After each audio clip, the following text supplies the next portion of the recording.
From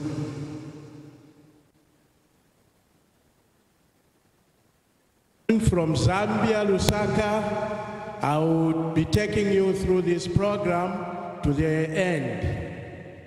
And for starters, can we have an opening prayer from anybody who feels by the Spirit, either online or physical?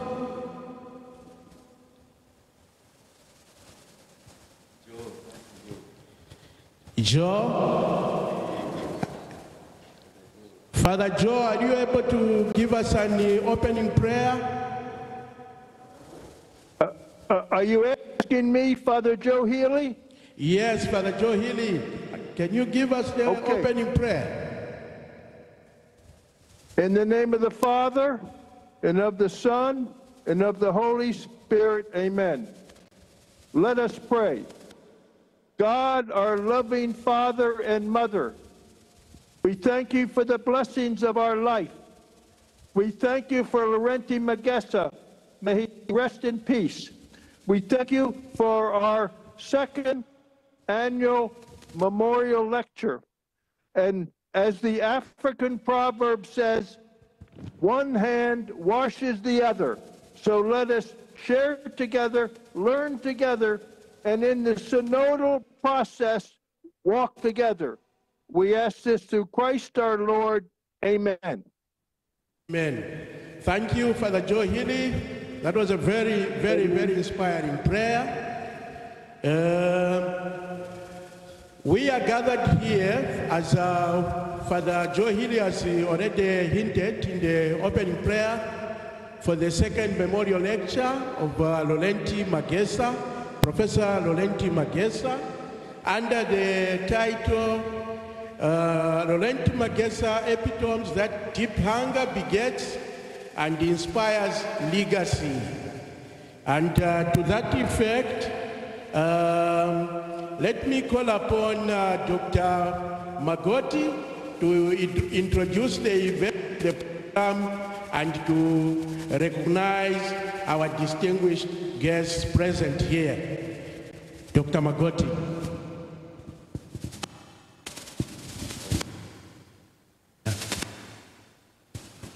Hello.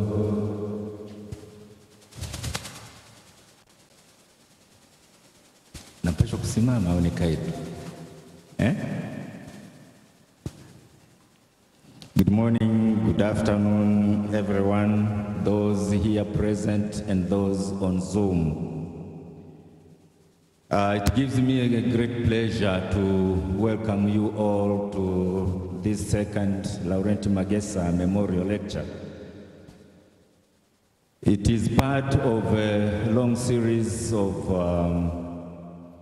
lectures and commemorations that have taken place since my brother Laurent Magesa left us in 2022.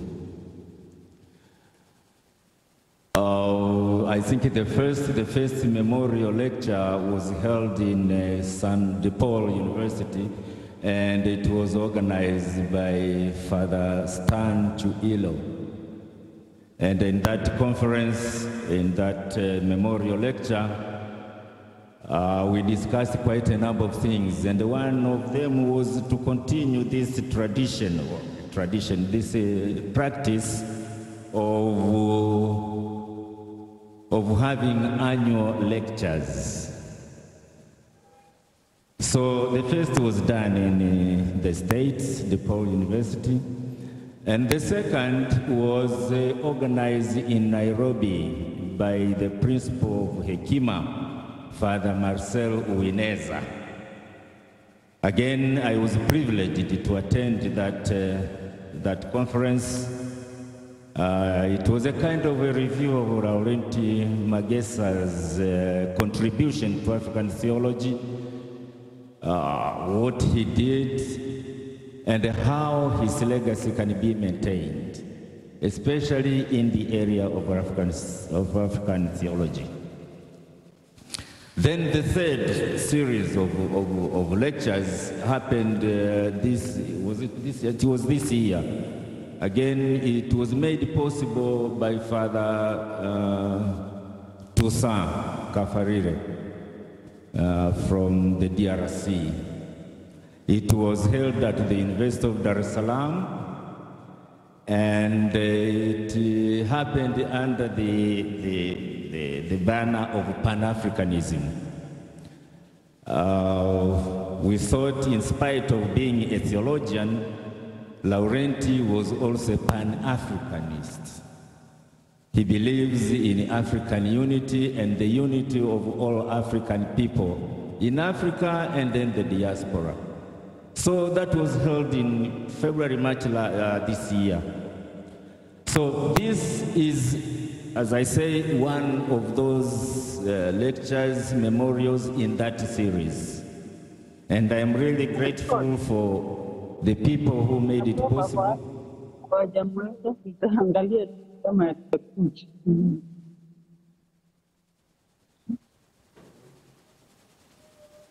Hello? Okay, I'm grateful for the people who made this possible, particularly Paktipan, Shire Institute, and 𝐉𝐸D, which is a project, a virtual project sponsored by the European Union, and some other individuals who volunteered some funds to make this event possible. I want to use this moment to thank them. Without much ado, I would like to take you through the program. After I finish talking, we'll have a short recital of after I finish talking, there will be an opening speech by the representative of our cardinal in the diocese. Cardinal, not really, the Archbishop, yeah, Archbishop of Dar es Salaam, Archbishop Ruaichi. He was very kind he's not around, he is traveling, he's in Songea or somewhere. So he sent us a representative, Father Mosha, Father Joseph Peter Mosha, who is also the parish priest of my parish at the University of Dar es Salaam. So it's really nice and kind of him to be present here with us. He will certainly convey our greetings and love to the Archbishop. So when he has finished his opening speech, we shall have a brief recital of the keynote speaker of today, Professor Mary Gitui. Then it will be followed by the lecture. After her lecture, there will be a brief moment to introduce the discussant, Father Joe Healy, a well-known missionary, Merino missionary in Musoma, and a very close friend of Professor Laurent Magesa. We suggest that after his comments on the paper, there will be a brief discussion, some questions and answers, and then it will be followed by a recital of Professor Magesa's history, academic achievement, and some justifications for the foundation that we would like to launch or to establish in his name. That will be followed by some testimonies.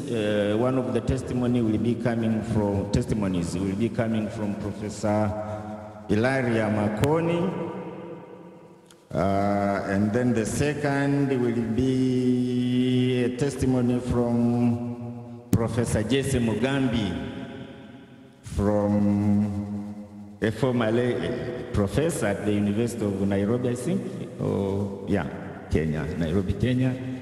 And I think he is retired, though not tired. So he is still very active, and he asked to join us in this memorial lecture. Then we shall have some closing remarks, and later on, those who are here physically will have an opportunity to get a snack, some snacks. Those of you who are online, we are very sorry that you can't participate in the snack. But we really thank you all for joining us, for making Magesa's event really a memorable event to all of us, his friends, his students, his colleagues in academia, and to his relatives. Thank you.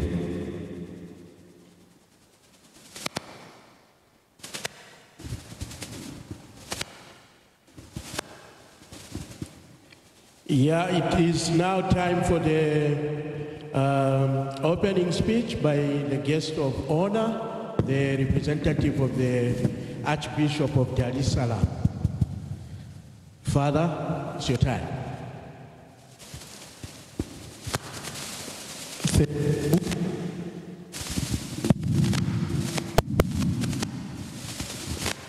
On behalf of the Archbishop of the Archdiocese of Dar es Salaam, His Grace J.Thaddeus Ruwaichi, I would like to take this opportunity to express my thanks to the invitation given to me to attend this memorial lecture in honor of Reverend Professor Laurent Magesa, a legendary African theologian. I would like also to take this opportunity to express my gratitude first to the organizers of this lecture, Dr. 𝐉𝐔𝐆𝐻, Corneli, and the whole panel that made this occasion to exist. I also recognize and celebrate the presence of the main speaker of this lecture, Professor 𝐷𝐷𝐿, a professor in the Department of Religious Studies of the Catholic University of Eastern Africa, 𝐷𝐿. And to all the participants here present and those who are online, I ought to appreciate your presence with gratitude.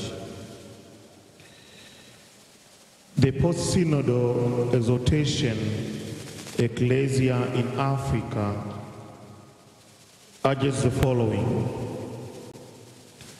The Synod considers enculturation an urgent priority in the life of the particular churches for a firm rooting of the gospel in Africa.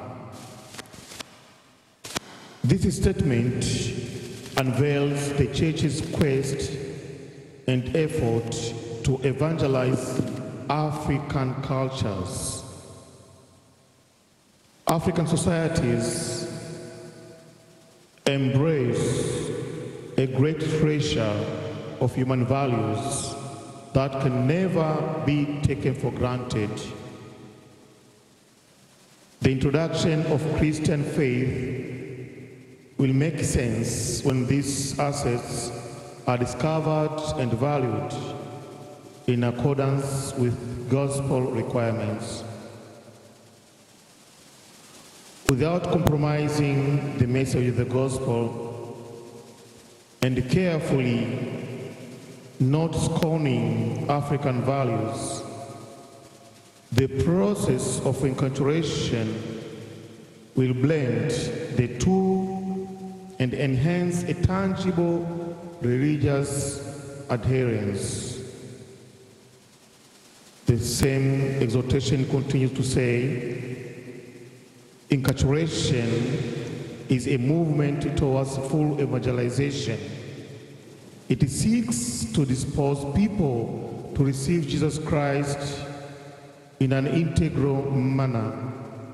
It touches them on the personal, cultural, economic, and political levels so that they can live a whole life in total union with God the Father through the action of the Holy Spirit. This has been a call to all Africans scholars to rediscover their values that had been greatly ridiculed by colonization. The colonial era had replaced the African cultures with European cultures, and the former suffered a massive blow to its impartial extinction. Lifestyles, languages, fashions, and mode of life and religious practices of our ancestors experienced a huge blow to the extent of being considered as fetish or inhuman. This actuality creates a pseudo-African identity, a figure that can hardly be recognized. Africans lost their identity drastically as cultural inheritance faced a huge obliteration, affirming the truth that a society without true culture is as good as dead. They can hardly be identified neither as Africans nor as Europeans. The call to enculturation has Christ as its base. The mystery of the incarnation, according to the Christian faith, unveils to us God's love by descending to us and assume our human nature. It is by looking at the mystery of the incarnation and the redemption that the values and counter-values of cultures are to be discerned. Just as the Word of God became like us in everything but sin, so too the enculturation of the good news takes on all authentic human values, purifying them from sin and restoring to them their full meaning. The same criteria for incarnation prompt us to employ ourselves to make possible Christ's embodiment into African cultures through the process of the enculturation. We thank God for a notable response of various African theologians to this quest. Their enormous contribution serve as a remedy and a hinge to connect what is truly African and how Christianity can incorporate it. It affirms the continuity of African values in a Christian way and explains that since time immemorial, Africans were in connection with God. The late Reverend Professor Laurent Magesa is among them. His colossal contribution, particularly in morality, cherished the African practices and the ways of life, giving them a taste while purifying and perfecting them with the gospel message. Among his various contributions, I dare to mention his book with the title African Religion, the Moral Traditions of Abundant Life. A work, according to my evaluation, stands as a carta magna of his contributions in African Christian morality. This unveils Professor Magesa's deep Christian faith and a sincere love of his African identity. The work stipulates how an African can live his Christian faith in his or her African milieu. Today's event aims at esteeming the contribution of this African theologian, surveying his massive works, we encounter something to embrace. His contribution should never be achieved, should never be archived, but rather be implemented for an integral African Christian. This leaves us with a task of witnessing and digging deep to unveil the richness of our African identity and make it alive in all arenas of a human person. It is a sensitization to us that this is still a work to be done. There is still a work to be done. By imitating such a prominent scholar and being inspired by his contributions, we will make African Christian full alive. Dear listeners, again allow me to express my gratitude to all of you, and may I wish you all a good and a fruitful event. Thank you.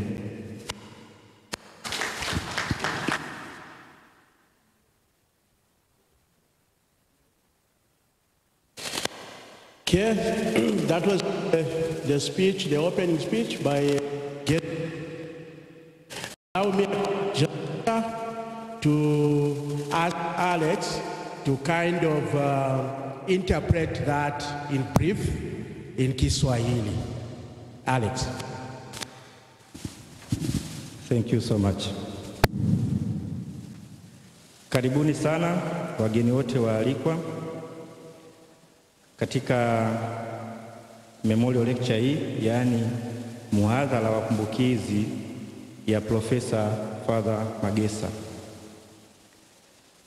Kwa niaba ya baba askofu mkuu nimekuja kumwakilisha kwa ajili ya kufungua memorial hii, yaani kumbukizi hii. Ninawakaribisha sana, ninashukuru kamati ya maandalizi na wote mliofika.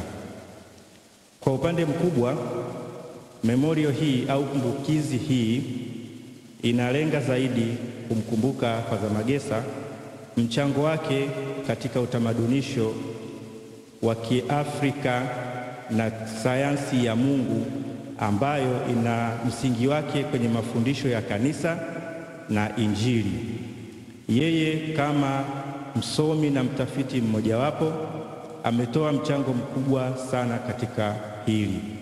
Basi leo karibuni sana tusikilize na tujifunze zaidi kuhusu mafundisho hayo, na kwa pamoja tujadiliane ili kuendeleza mbele aliyoyaweka. Karibuni sana.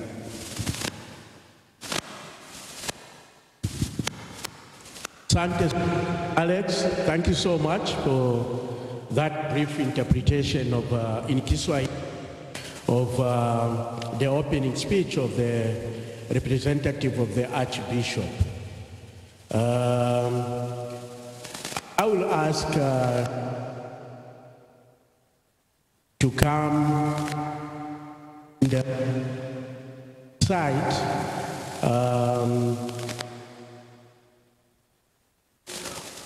and welcome officially our keynote speech, Prof. Tui, to give us the keynote speech. So Dr. Magoti will come to the podium and give us a recital of her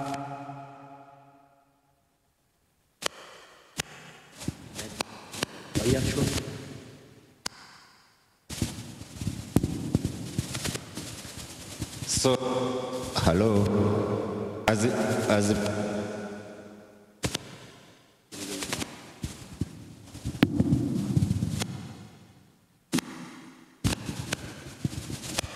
As it has already been announced, this year's memorial lecture by Professor Mary Getui. The task here is to tell you is the Professor Mary Getui. she here? So briefly, Professor Mary Getui is a professor in the Department of Religious Studies, the Catholic University of Eastern Africa, popularly known as 𝐌-𝐏𝐄𝐒, where she has also held the position of Director, Quality Assurance. Previously, she was based at Kenyatta University, where she served in various capacities: Chair, Department of Philosophy and Religious Studies, Director, Board of Undergraduate Studies, and the Dean, School of Humanities and Social Sciences. In both 𝐌-𝐏𝐄𝐒 and Kenyatta University, Professor Mary Getui has acted as Deputy Vice Chancellor,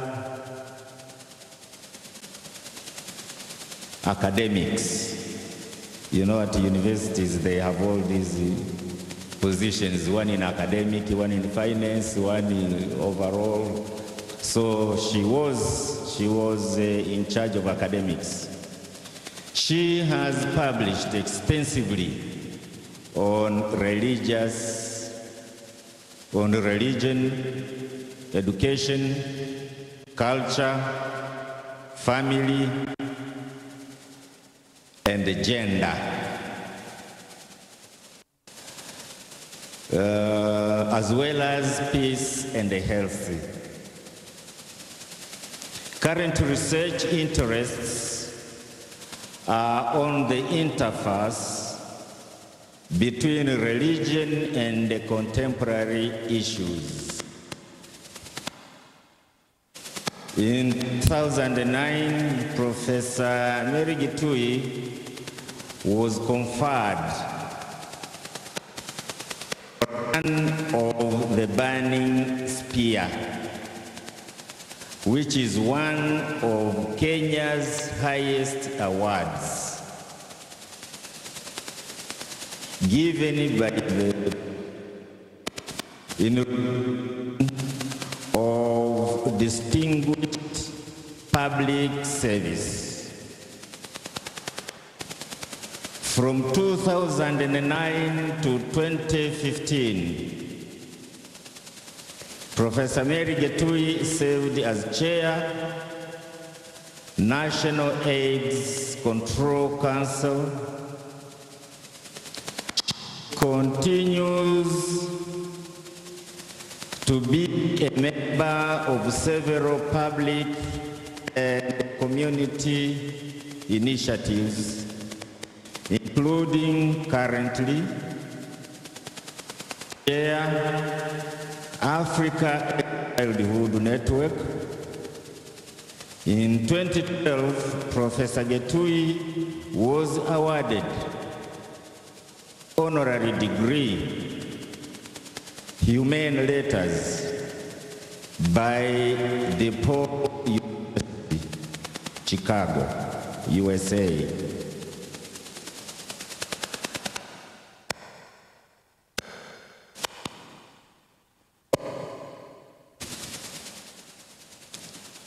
For the follow semester in 2023, Professor Getui held the position of Scholar in Residence, Center for African Studies, Duquesne University, Pittsburgh, United States. If you want to know her academic contribution, I tried to Google. You will be surprised her articles and the books she has written.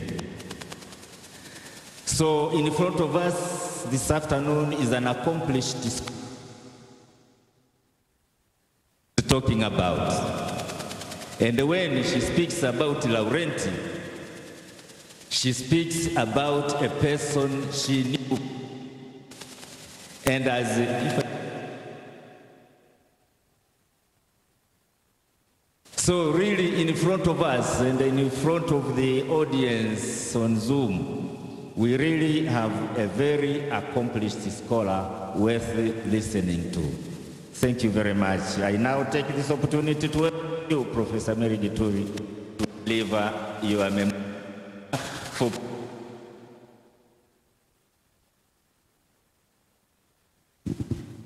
Thank you very much, Professor Magoti, for the introduction.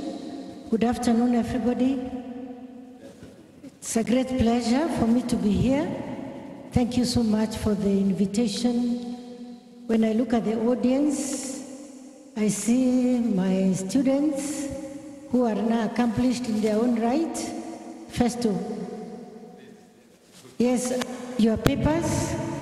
I don't know what marks I gave you, but now that you are here, it's a testimony that you got good marks. I want to appreciate, and several others. I have friends here, Rose and Ruki, they are my friends. Ruki was a student at Catholic University of Eastern Africa. She's now business. We are very grateful for that. I could say a lot, but let me just go to what has brought us here today. I'm very humbled that I don't know whether this is clear.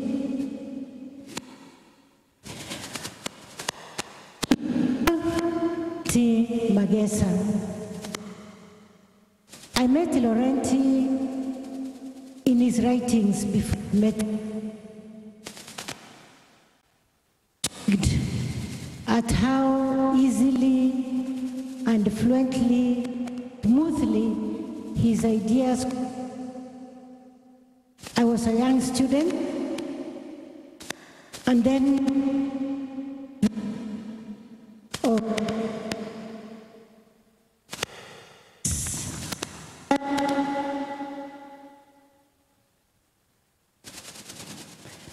invited to join 𝐷𝐶𝐻, Ecumenical Symposium African.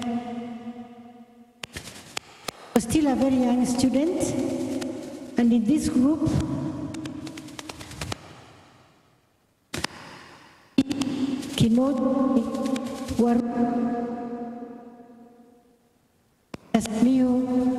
Teresia Hinga, and those closer to my age, saw her online. And under the feet of these giants, we grew. But the surprising thing is, when you meet the person physically, they don't seem to match with the kind of work that they have done. Some time back, we were invited for a meeting in the Big Dad Memorial Cemetery in Enugu, Nigeria. And John in excitement in that institution. And when we were being introduced, I could hear the students say, "Oh, Mugambi, no, sorry, Mbiti and Magesa, they are just simple, humble people." But that doesn't stop them from writing and communicating very effectively.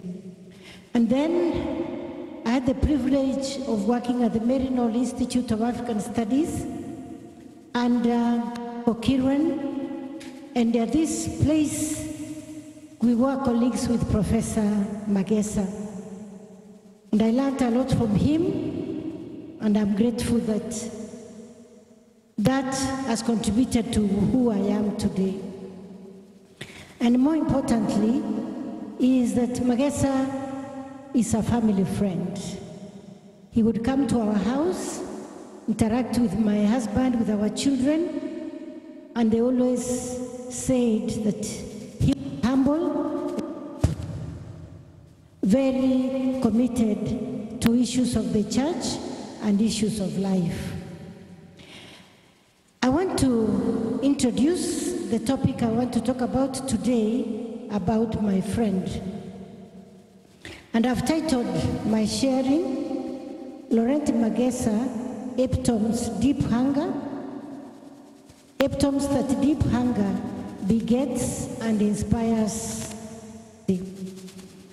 So we are going to see what is this deep hunger that Magesa had, and how does it beget, and how does it legacy.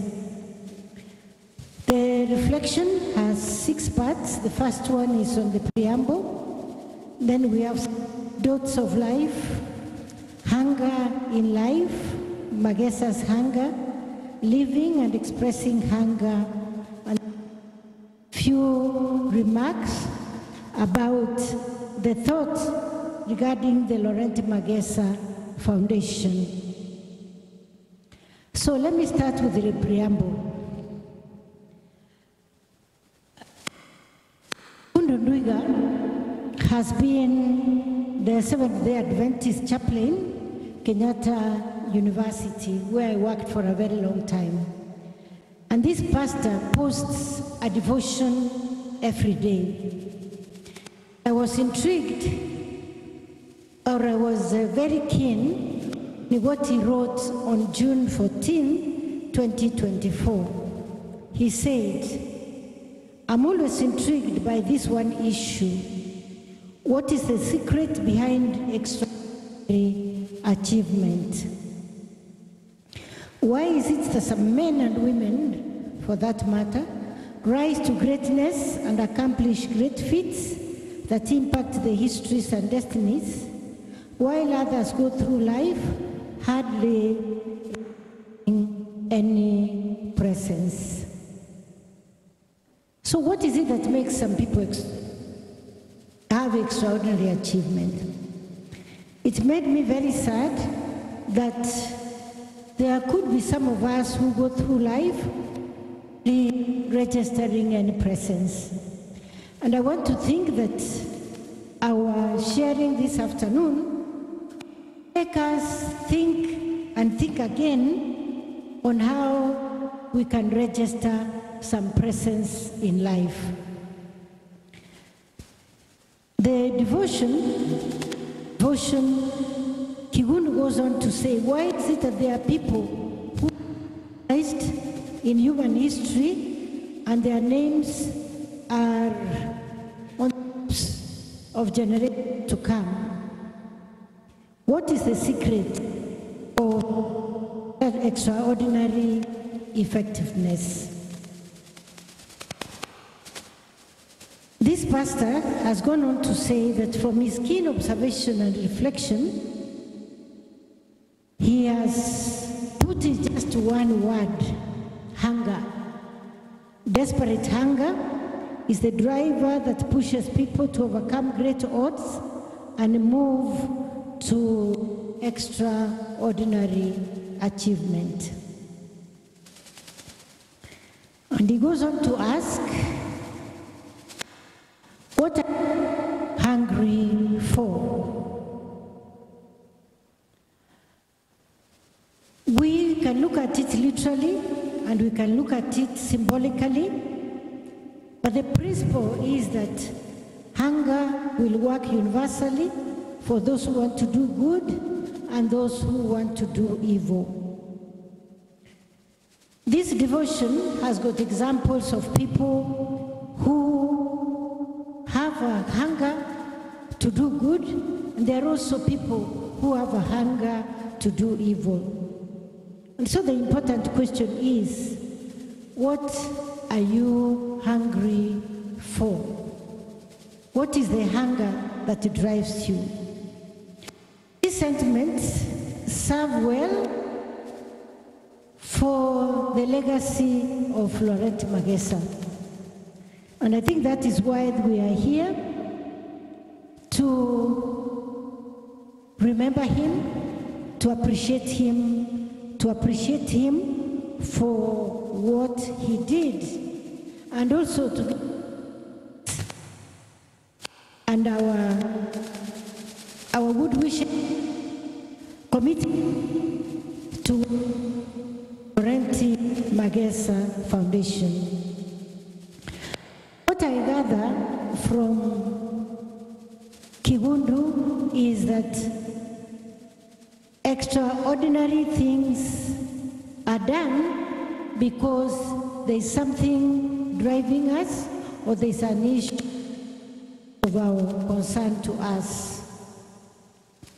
Number two, I want to share some antidotes of life.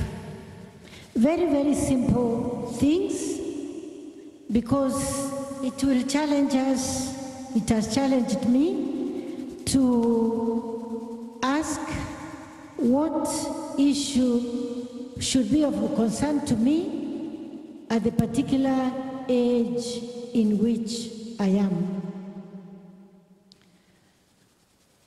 Very easily and very clearly, we are born each at our own time, and then we live, and then we die.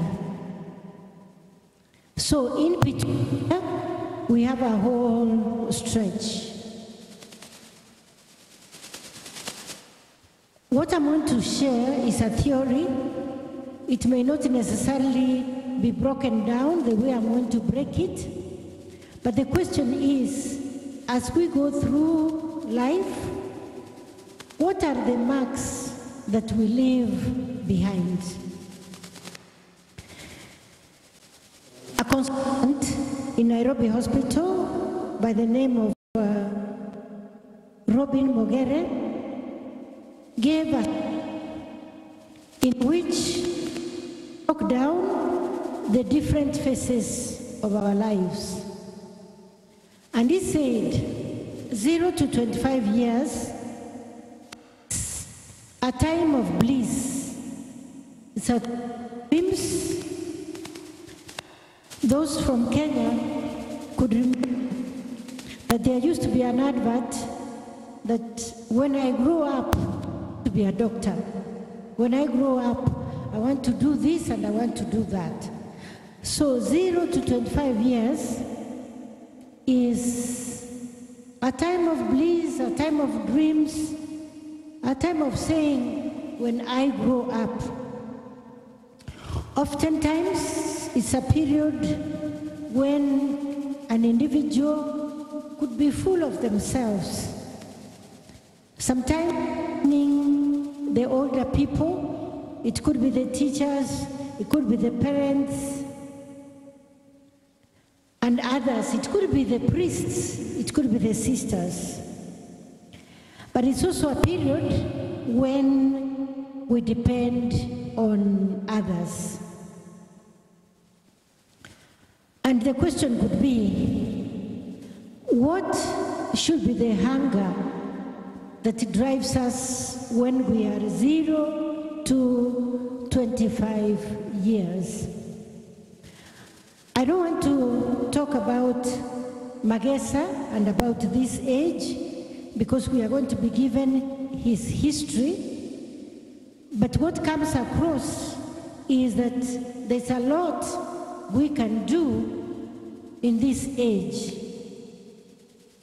We were reminded when this seminar was going on that it is an age when we need to open our eyes and take it much more seriously than a period of dreams, a period of bliss.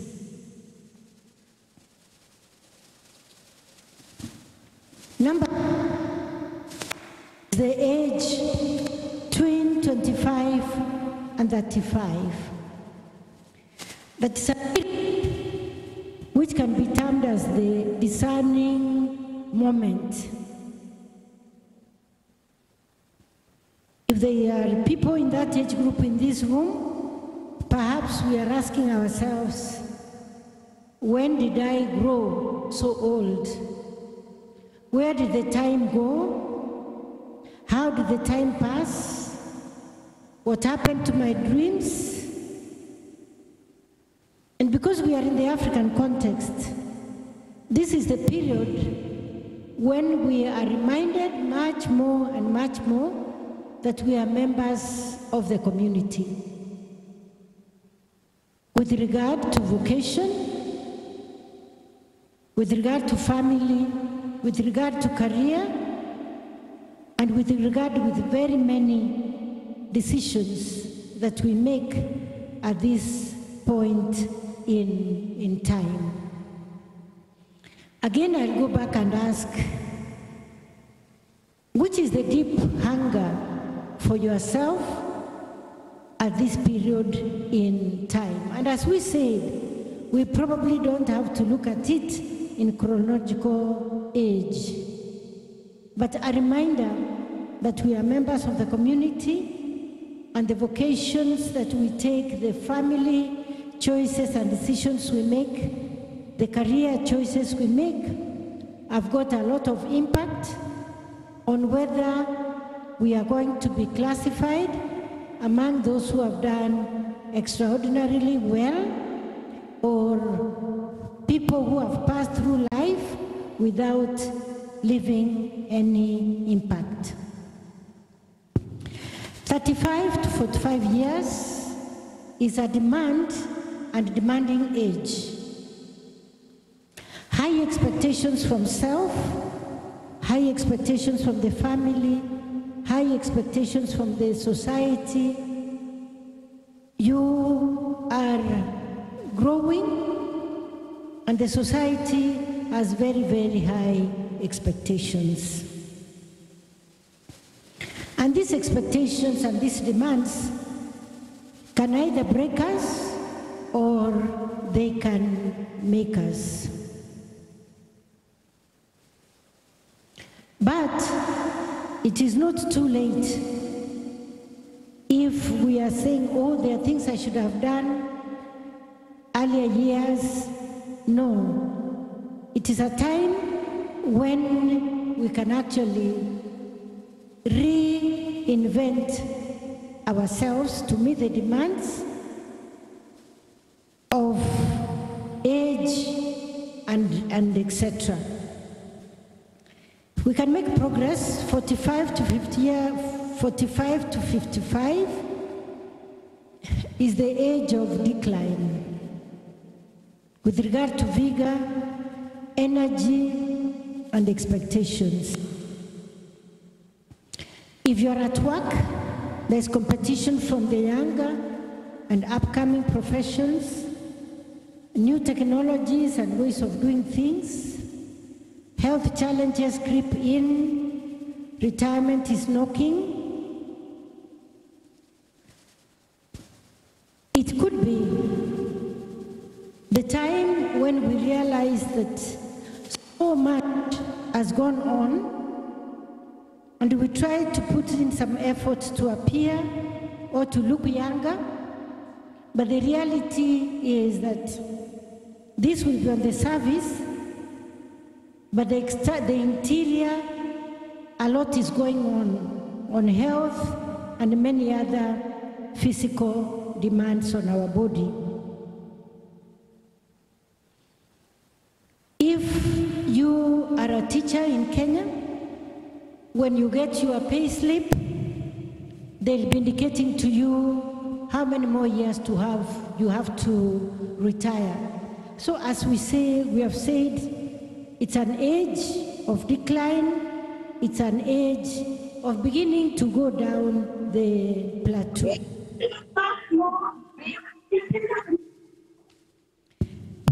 55 years of age and continuing, it could be retirement, but it can also be very lonely. The family, those in family situation, the family that was big gets to be smaller because children have gone, it's an empty nest. Retirement has come, and there's fear of the unknown. Very easily, you can be termed as irrelevant, and probably one has regrets in life.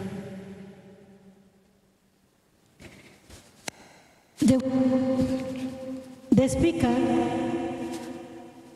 termed this level was a little frightening. He said that one can easily translate to oblivion. Nobody knows you, nobody remembers you, nobody consults you. Your money cannot satisfy your needs. Misery, you could be the laughing stock. You lived in the city and you have gone back to the village. And even if you had led a life of glory, it may not register or it may not matter. What is the reason for me sharing these antidotes? It is a challenge that first stage of life in, we need to look at the positive, we need to make our mark, and that is why we are here to celebrate Magesa, because he lived a fruitful life. Each one of us has got their own path, their own journey. And when we die by age, we live is more significant than how long we live. And through our lives, we impart and impact, and that is what can be termed as our legacy. Number 3, I'd like to issue of hunger life, because the title of our presentation is Laurent Magesa epitomes that deep hunger begets and inspires legacy. Ordinarily, hunger is associated with an uncomfortable and painful sensation of feeling associated with a desire for food. But as we have indicated earlier, symbolically, hunger is what will determine whether we make positive or negative contributions in life. So we want to agree with Ndwiga that hunger is a driver and hunger is a motivator. So number 4, what is the hunger that Magesa addressed? From Magesa's personal life and his writings, the following are some of the hungers he expressed or he promoted, and I want to thank the guest of honor because he has already mentioned some of this. Spirituality. As I interact with the younger people, they tell me that it is better to be spiritual than to be religious. And Magesa in his writings has talked about spirituality, that relationship that each one of us has with our Maker, with our Creator, our relationship with ourselves, our relationship with others, and even the environment around us. Magesa has also talked about sacredness. In his book, What is Not Sacred, he qualifies everything around us is actually sacred, and we therefore ought to see God in the world around us and to see God in others and God around us. Probably that could make us respectful of others, ourselves, and our world.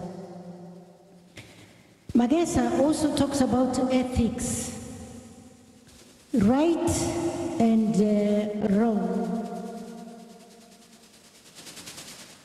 Because one of the challenges we face today is that we have relative good, bad, determined or dependent by circumstances.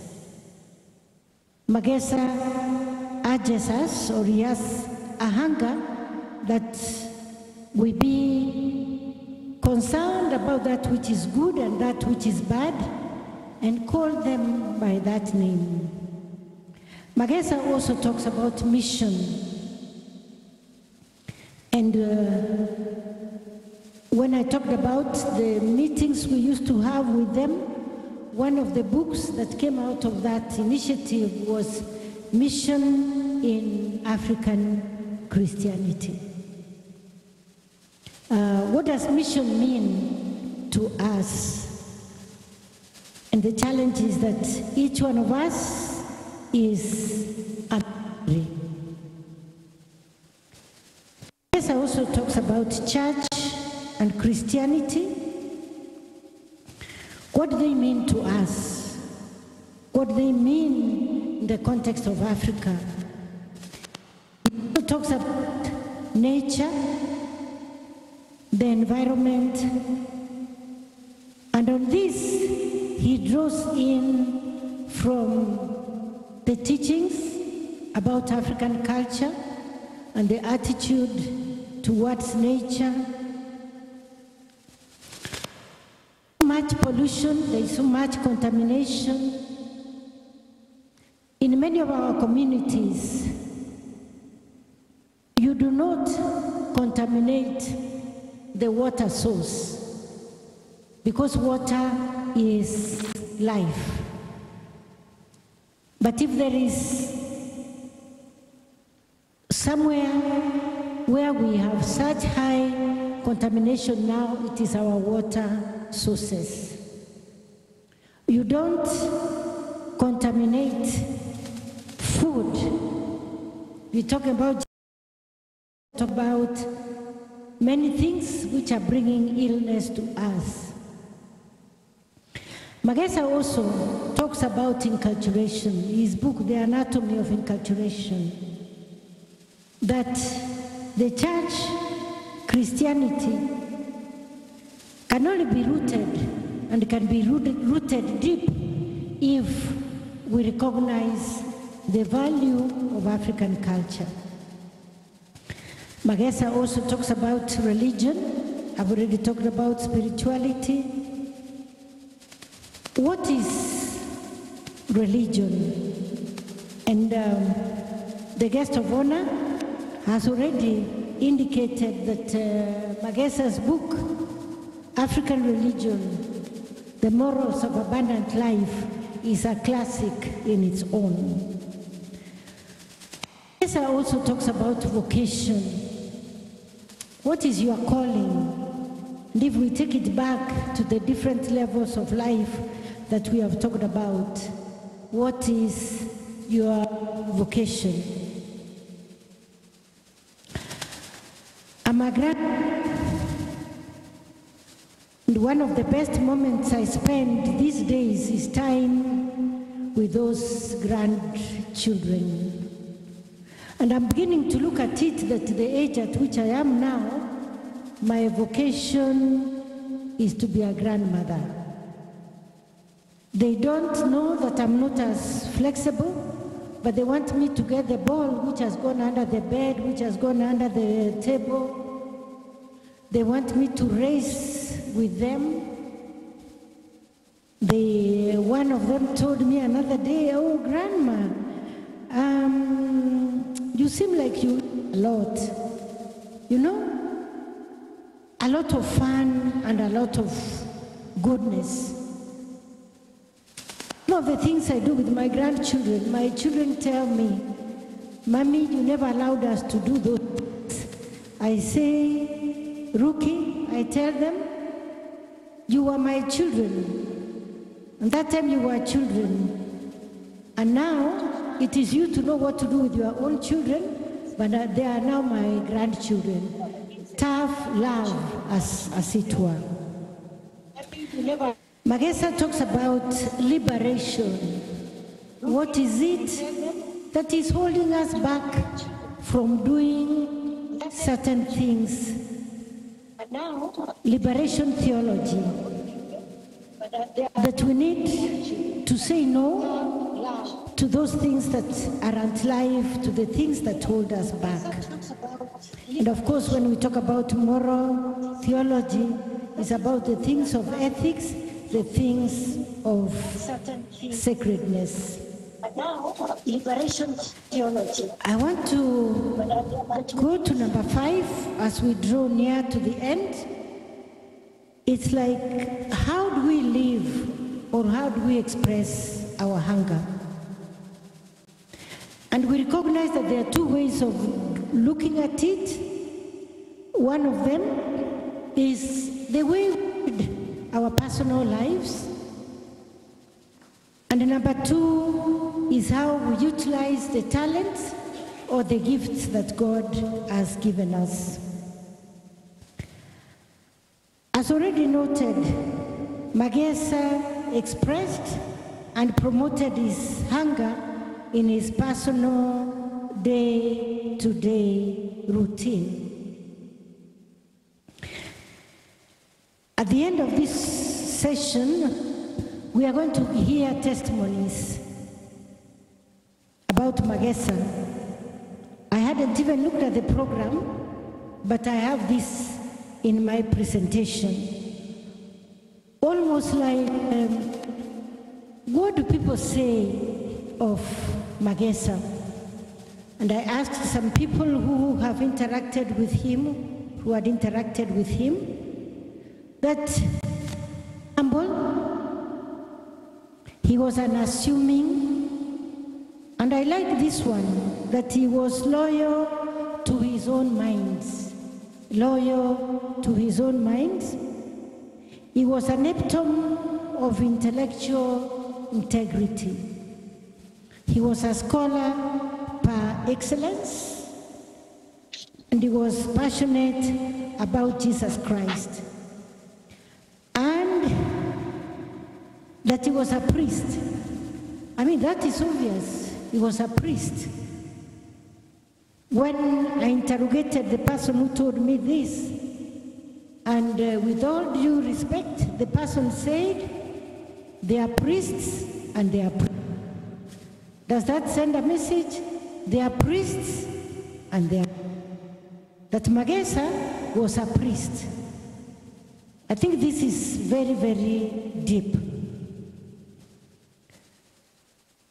That Magesa lived true to his calling, that he was a mentor, and that he had recognition for the young and the old. He was not limited by gender nor by age. The second one, we express our hunger and we leave our legacy from the way we simply live. The second one is that we can also do this through our talents and through our gifts. Magesa's trademark are his writings. And not all of us can write. It therefore behoves that the individual identifies their talent and their gift and uses it to the maximum. And the question we are asking ourselves and each other then, what is your gift? It doesn't have to be extraordinary, but we can use that gift to do extraordinary things. It could be singing, it could be ushering, it could be giving talks, whichever. It could also be presence, where, when, the person is not with us anymore, we would simply say that we miss their presence. So the question is, how do we live our lives in ordinary way, and how do we utilize the gifts and the talents that we have? And finally, the envisioned Laurent Magesa Foundation. Foundations are to celebrate the person and to continue the person's legacy. The fact that this idea has been muted, it is a recognition that Magesa was born, he lived, he achieved, he imparted, and he impacted. And so it is a desire to continue with his hunger over the issues that we have mentioned, and it also challenges us to ask us deep questions about our own lives. How do we identify, how do we live, and how do we promote our own hunger? Foundations can be tricky, so the vision has got to be such that it can be sustained by those who did not make here, those who fought by him or who served in mission with him, that when we who are in this room are not there, that hunger can continue to influence and to inspire others. It is also recommended that such a foundation is timely for the church, for Africa, for the academy, for each individual. For therein, we will keep on being reminded about hunger, how to express it, and how to live it.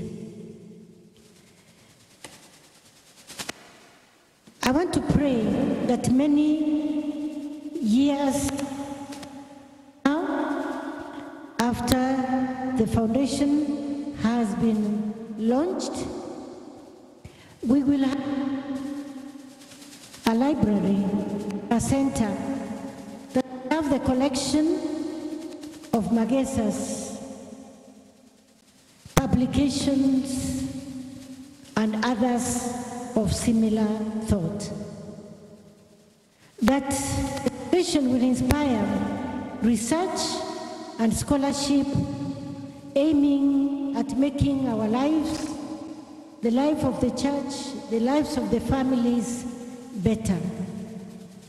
I want to believe that a time will come when there will be talk of Laurent Magesa scholarships or funds that will be channeled to continue with those issues that Magesa had deep hunger for. I want to thank you for your attention, and I pray that Magesa's legacy will outlive us and will be there for generations to come, so that we can experience better and more fulfilling lives. Thank you very much.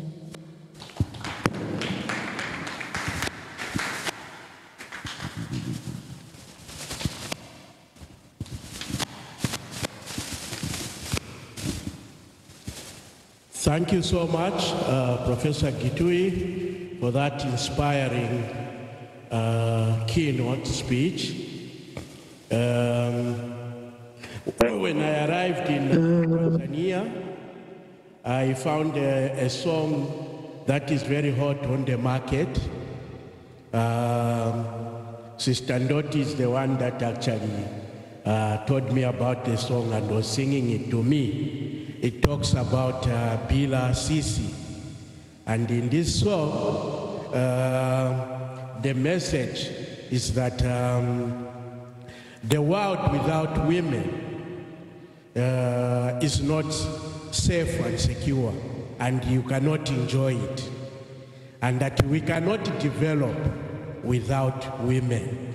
And I think from what is coming out, from what came out strongly from the keynote speech, to summarize it, is that we have women as our partners in development and as partners in the church, and in every, at every level of life, women are very, very, very critical. And she is the testimony, the sitting testimony of 𝐉𝐼𝐍𝐻, that the world without women, we cannot develop the world without women, that the world without women, you cannot enjoy it, it is not secure, and it is not safe. When the iron is still hot, at this moment, I'll still ask Alex to quickly summarize in Kiswahili for those that are following us online also, and also here to get the gist of what we are doing here.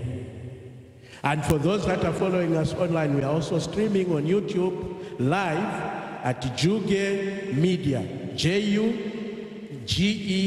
Media.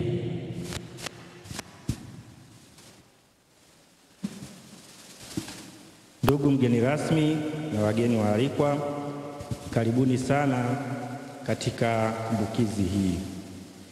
Ninapenda kumtambulisha Profesa 𝐷𝐼𝐻 ambaye ni profesa katika idara ya taaluma za dini, Chuo Kikuu cha Kikatoliki cha Kiafrika kule Kenya. Ameshika nafasi mbalimbali katika majukumu yake kama vile mkurugenzi wa uhakikisho wa ubora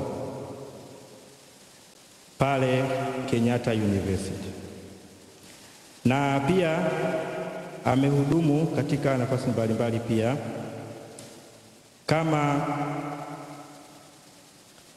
mkuu wa kitivo cha sayansi ya maadili na pia taaluma za dini. Leo yuko hapa kwa ajili ya kutupa neno la muhimu sana kuhusu Father Profesa Magesa. Karibuni tumsikilize. Karibuni sana. Mimi Profesa 𝐷𝐼𝐻 ninafurahi kuwaona nyote mkiwa hapa. Pia ninaona wanafunzi wangu na watafiti wenzangu tuliofanya kazi pamoja. Ninafurahi kuona tunashirikiana vizuri hivi. Nimemfahamu Profesa Magesa kwa kupitia kwanza tafiti zake, na baadaye niliweza kumuona na kushirikiana naye katika level ya familia na katika tafiti ambazo zilifuata. Lakini kwa ufupi, leo ninapenda kuzungumzia kuhusu Profesa Laurent Magesa, hekima inayozalisha njaa na kuhamasisha umwenzi. Kumbe, yaani alichokuwa anazungumzia kwa ufupi ni jinsi gani Profesa Magesa ametuachia mengi ya kujifunza. Yeye alikuwa na njaa ya haki na alipenda kuonyesha mfano huo kwa kupitia maisha yake yeye mwenyewe, na hivyo akaishi kwa maisha ya uwazi maisha ya kupenda Ukristo wake kama father au kama padri na kupenda tafiti katika utamadunisho wa Afrika na Injili na mafundisho ya kanisa kwa pamoja. Kumbe njia hiyo tunapenda kuiendeleza kwa kupitia tafiti ambazo tunatamani kuanzisha msingi au taasisi ambayo itaendeleza tafiti hizo ili kuendelea kumwenzi Profesa Magesa. Ni ngumu sana wakati mwingine na pia inataka moyo kuanzisha taasisi au msingi huo, lakini tunaweza. Hivyo ninawakaribisha katika yote haya na katika tafakari hii ya kuendelea kujifunza na kumwenzi Profesa Laurent Magesa. Asanteni sana.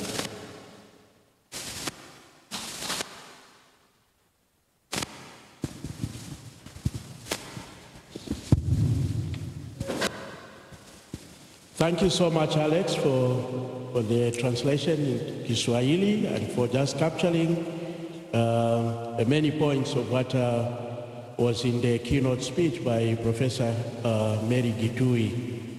At this point, I will ask Dr. Magoti to introduce our discussant, Father 𝐔𝐄𝐒. Dr. Magoti. Thank you. Let me express my gratitude and my thanks to Professor Mary Gitui for this thoughtful lecture on the idea of hunger and how it relates to Magesa.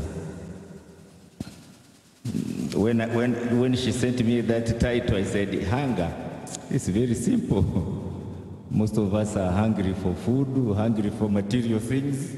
You know, we buy all kinds of stuff. Sometimes we don't need them, but we desire them. We are hungry for them. And this kind of hunger is somehow endless. It is not satisfied. And I think she draws us to a very serious issue. I mean, what are we thirsty for, really? What are we thirsty for? For money? For power? What is our hunger about? And I think there is a lot of food for thought. I'm not a discussant, so I don't want to exhaust the ideas. But let me introduce Reverend Father 𝐵𝐄𝐻𝐒, a long-time Merino missionary in Musoma Diocese.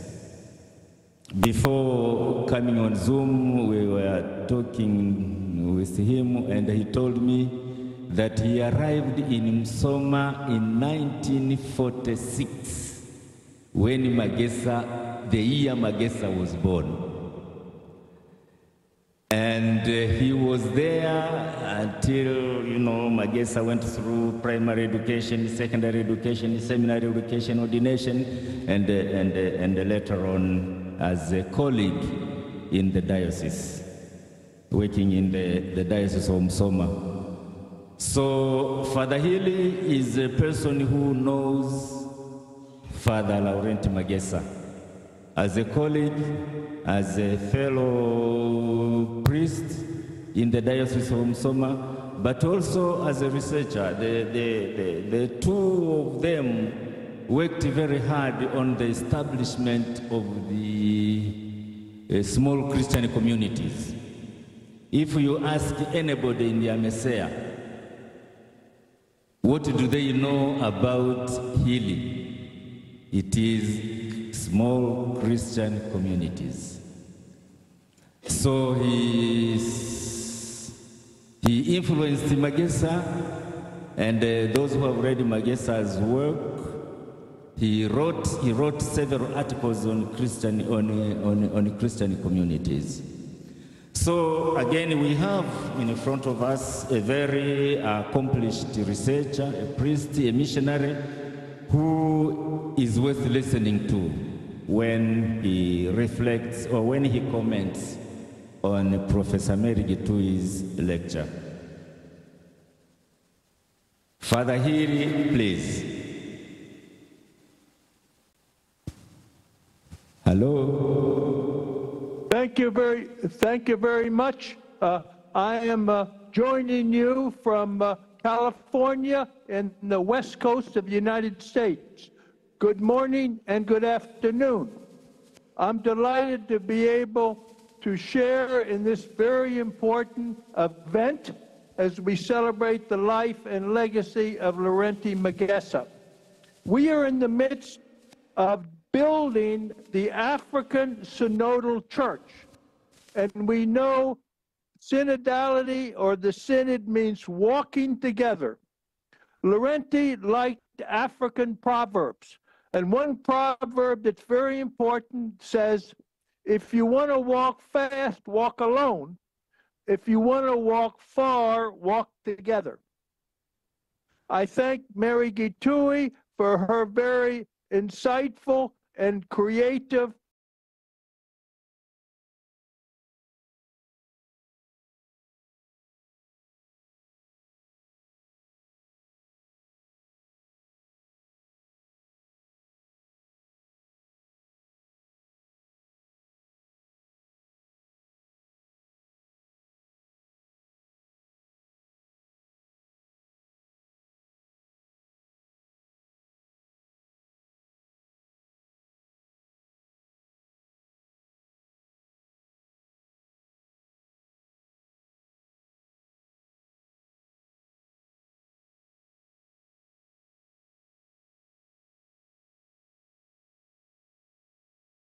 memorial lecture, but the whole legacy of Laurent Magesa. And I'd like to celebrate Laurent Magesa, but by reminding us of his 40th anniversary of priesthood in Makoko, Musoma, Tanzania in July 2024. And it was Evariste Magote that put that celebration together. I noticed on our call today is Father Peter Kanyindago. He is a Ugandan priest theologian.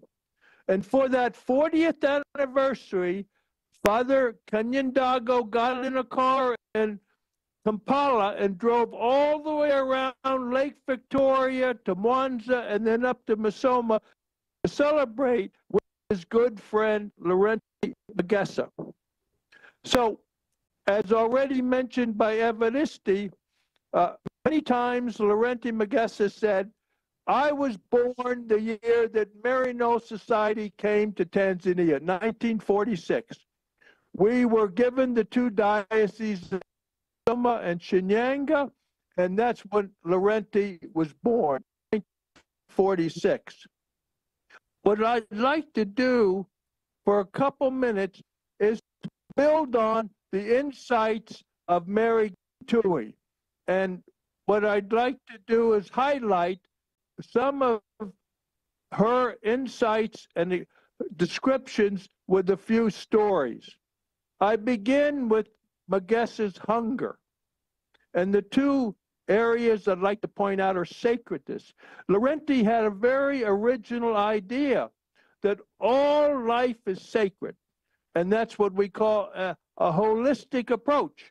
And he wrote several books about that. And then enculturation.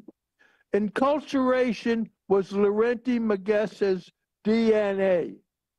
And so he liked palaver theology. He liked baraza theology. He liked conversation theology, all based on grassroots experiences.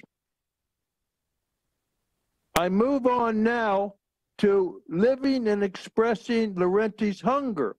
And I'd like to point out a key part of his personality. He was humble and unassuming. I remember once participating in a public lecture that Laurent gave at Akima College on African theology. And at the end, he was very humble. He said, I'm a student. I'm a learner.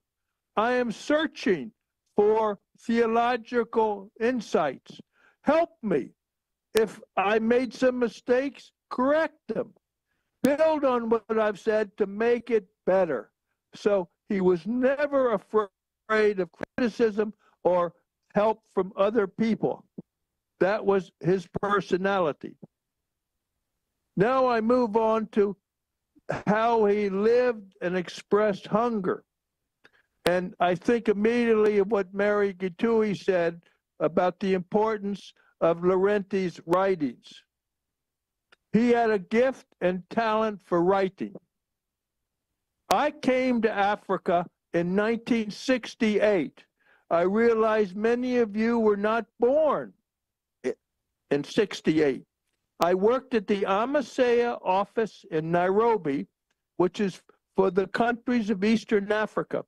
And the bishops asked me to go to all the major seminaries in East Africa to teach a course on social communication, including writing and journalism. When I got to Ntungumo Seminary in Bukoba, I met Laurent for the first time. He was studying philosophy there. And I gave an assignment to all the students to write an essay in English.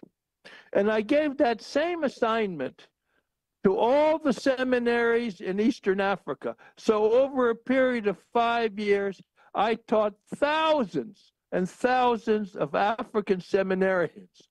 And when I evaluated their essays and gave them a marks, of all those thousands writing an essay in English, Laurent had the second highest mark, the second highest mark. Now, we all know of the great theologian Gustavo Gutierrez from Peru, and who was called the father of liberation theology. In a recent interview, Gustavo Gutierrez said, "As a theologian, I like to connect with the grassroots, with people on the local level, in the base communities in Latin America." He said, "Give me your personal grassroots experiences and I will write theology. I will theologize on your stories." Laurent Magesa was just the same. He said, "Give me your grassroots experiences and then I will theologize on them." As an example, he worked very closely with another Maryknoll priest and myself in Shinyanga Diocese, Father Don Seiberts, in developing a 𝐔𝐄𝐒 theology.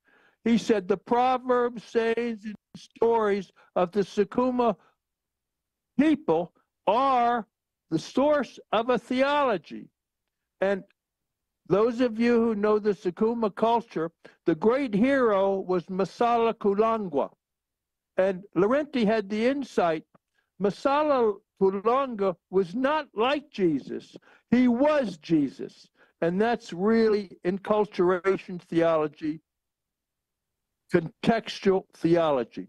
So his writings continue to grow. What I'd like to mention now is something that I feel very important about Laurent Magesa. If Laurent was here today, he would say, "Please do not talk about me and talk about my theology." He would say, "Talk about the new generation of African theologians." Laurent often pointed out that he was trained in the West. And I think many of you know he got his doctorate in theology from the University of Ottawa, Canada. And he said he spent his life writing for Western journals, Western theological journals. And he was forced then to follow the mode or style of these Western journals in order to get published.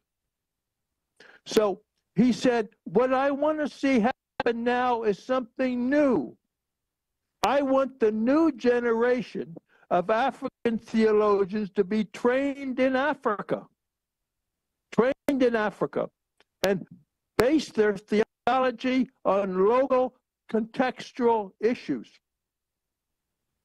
For example, to be trained at 𝐷𝐿 College, where Laurent taught, could be trained at Magesa University in Nairobi, where Laurent taught in the MIAS program, and then to be trained at Catholic Theological University of Eastern Africa, 𝐷𝐿, and then all the seminaries and theological colleges throughout Africa. He said, the new generation is training in Africa.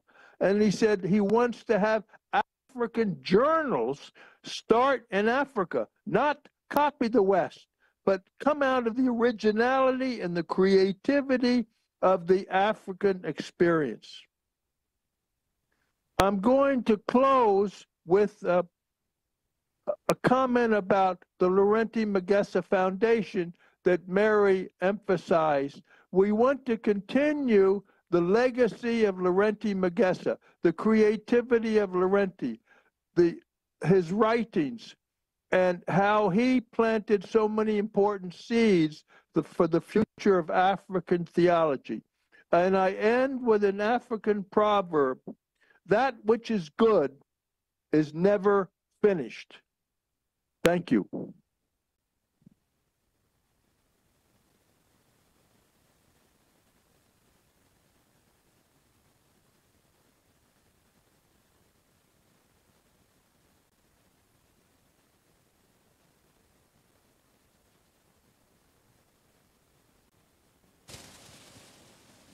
That was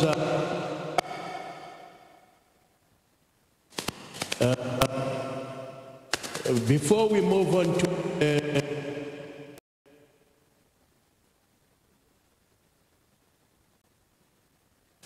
our again co-upon Alex, just briefly,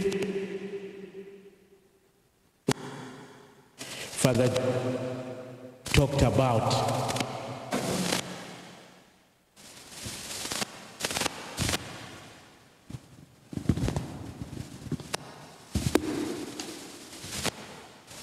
Nitaongea kwa ufupi kidogo sababu Father Joe ameongea mambo mengi sana ambayo yanaenda ndani sana. Lakini kwa ufupi, Father Joe alifanya kazi kama misionari huko Musoma kwa muda mrefu sana, tangu Father Magesa anazaliwa, anakuwa padri na mpaka anafanya tafiti mbalimbali kwenye sayansi za dini na mafundisho ya kanisa. Kipindi hicho chote aliendelea kuwa pamoja naye na baadaye wakafanya kazi pamoja. Lakini Father Joe amependa kusisitiza na kuungana na Profesa Getui katika mambo makuu matatu. La kwanza kabisa ni kuhusu njaa aliyokuwa nayo Profesa Magesa. Njaa hii sio njaa ya chakula, haiishii kwenye chakula. Kweli tunaweza tukaona njaa kama ni jambo linaloishia kwenye chakula, lakini ni njaa ambayo inaenda mbali sana mpaka kwenye mambo ya kiroho, mambo ya kiakili, na kutupeleka kuwa watu wenye mchango mkubwa kwenye jamii. Kumbe katika njaa hiyo linazaliwa jambo lingine la pili, namna anavyoweza kuitimiza na kuionyesha njaa hiyo. Mmojawapo, Father Magesa alikuwa mnyenyekevu na aliyependa kujifunza. Hili alilifanya kwa umakini sana, na maisha yake yote alipenda kufanya tafiti siku zote, kwa mfano na kwa kuonyesha waziwazi kwa maisha yake. Lakini la pili, napenda kuonyesha namna gani alivyoendelea kuonyesha njaa hiyo, kwa sababu Father Magesa alikuwa mmoja wa wanafunzi wake, na katika maelfu ya wanafunzi aliowafundisha, Father Magesa siku zote alipata maksi za juu sana. Ningependa tumpigie makofi kidogo kwenye hiyo. Sasa basi, lakini japokuwa alikuwa na maksi za juu, hakuwa na majivuno. Alikuwa mnyenyekevu na aliendelea kufanya kazi na kufundisha wengine. Na la pekee zaidi, alipendelea sana utafiti unaowekwa wazi katika jamii ufanyike kwa kuanzia hapa Afrika, sio tu kuiga yanayofanywa Ulaya na kuletwa huku kama yalivyo. Na ndio kwa sababu swala la utamadunisho kwake linakuwa jambo la mbele sana. Na jambo la mwisho, anaunga mkono uanzishwaji wa taasisi hii au msingi huu ambao utaendeleza tafiti za Profesa Magesa. Asanteni sana.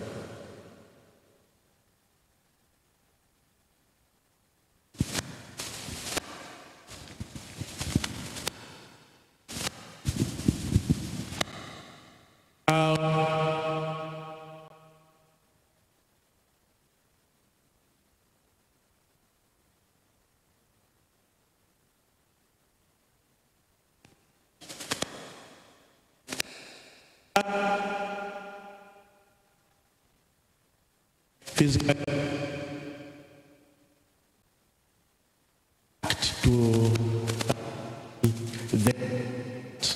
to the lecture that was presented to us.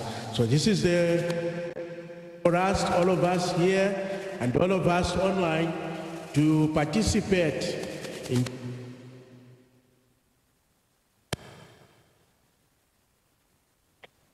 reality further or deeper. This is our time, please.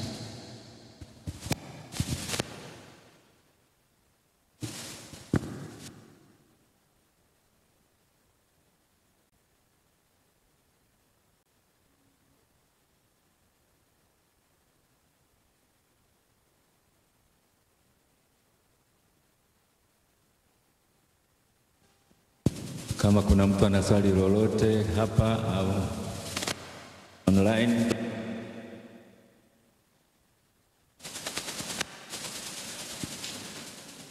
Hello. Okay.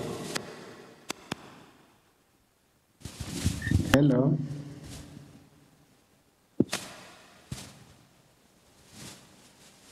Thank you very much. Do you see me? Thank you very much, Professor, for your wonderful presentation. I want to bring you back to the 45 to 55 years. You dwelt significantly on those years and indicated the challenges that are there, and you can imagine some of us are really interested in that. And my question to you is, how can, in spite of all the challenges you highlighted, how can one continue to be relevant and productive and meaningful? How can one still, within that age bracket, leave marks that are important to oneself and to society? And I want to cite examples of people that I think have been successful, and that would be Professor Magesa, who continued to be productive throughout his years, including that age bracket, and for sure yourself. So if you could give us a secret of how we can continue to be meaningful. Do we pick another, or you want to react immediately, Prof? And that question was raised by Father Festus Mkenda, SJ. So when you want to participate, your name and maybe where you come from, what you are doing. Thank you.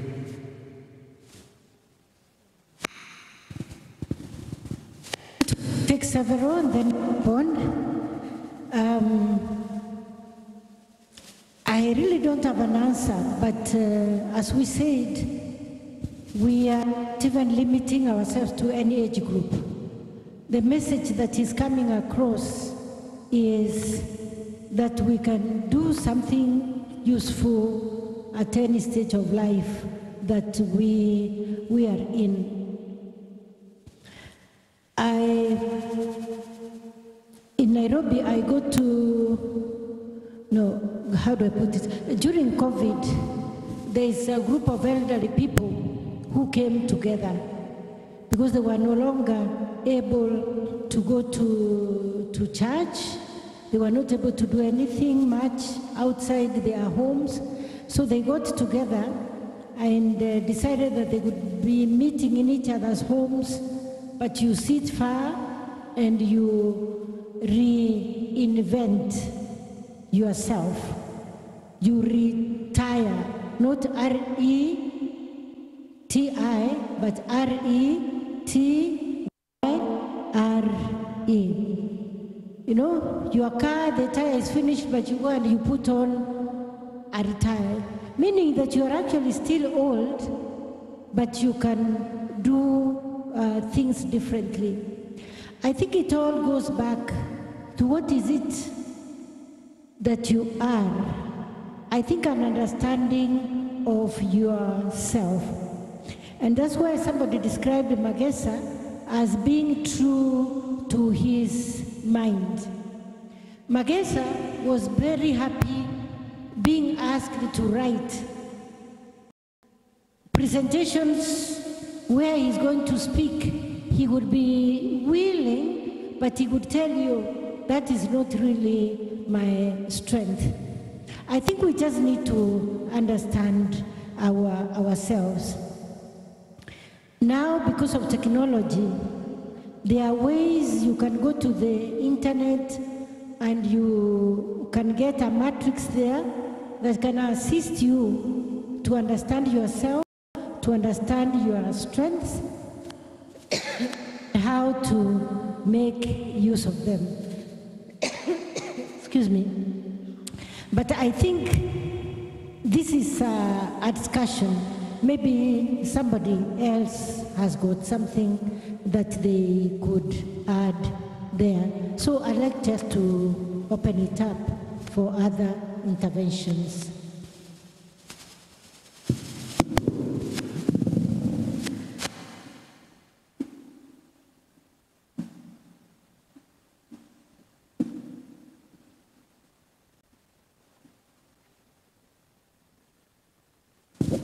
Maybe as we wait for the other questions, somebody can respond to so.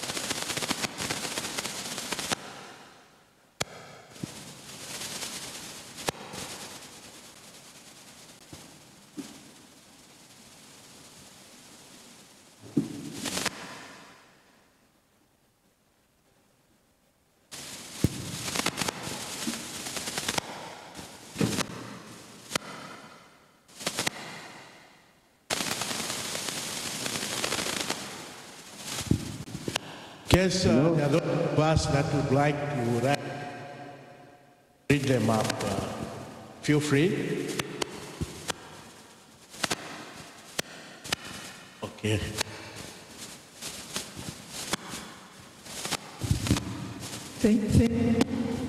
I cannot respond to the question, but if you could allow me to make a comment. My name is Mrs. Rose Mushi. I have been invited here, Professor Mary Gatui, who is a friend whom I have happened from he had with Square. So I'm not a Catholic, I'm just a simple who has been really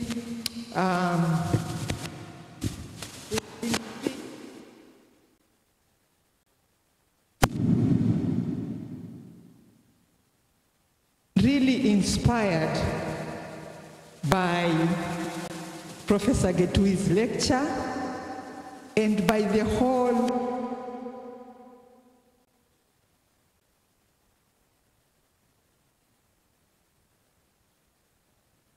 inaugurate this foundation of Father Magesa. Why I have been, as a member of the older generation, I've always asked, and I'm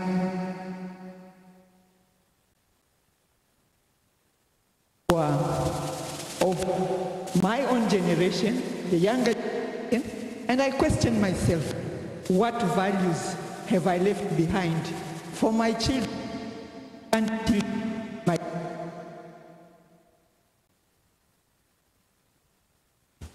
It is not very encouraging.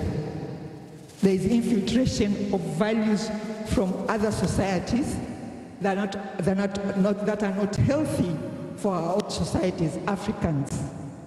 And to this foundation and this lecture has inspired me and given me hope that there are people who are working towards building institutions, building foundations that can provide for values that are African-rooted, that can address some of the social vices and challenges of our times.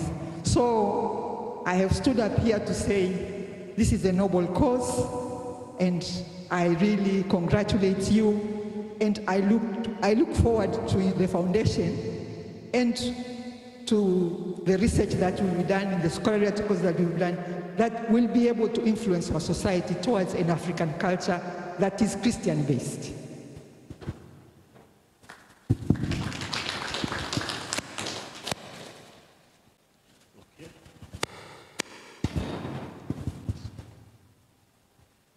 I'm 𝐷𝐿-𝐿 Thank you very much, Professor 𝐉𝐷𝐿. It's not the first time to listen to you. I'm a product of Tangaza University College and a student of Laurent Magesa. He taught me African theology. Student of Joe Healy, the one we just listened to. Laurent, mine is not a question. I'm just giving a little testimony who he is, especially when it comes to the characteristic of Magesa. A lot has been said about him being, as a Professor 𝐷𝐿 put it, that a priest, indeed he was a priest. There are many priests. You can be a priest, but there are also priests. Magesa was a teacher.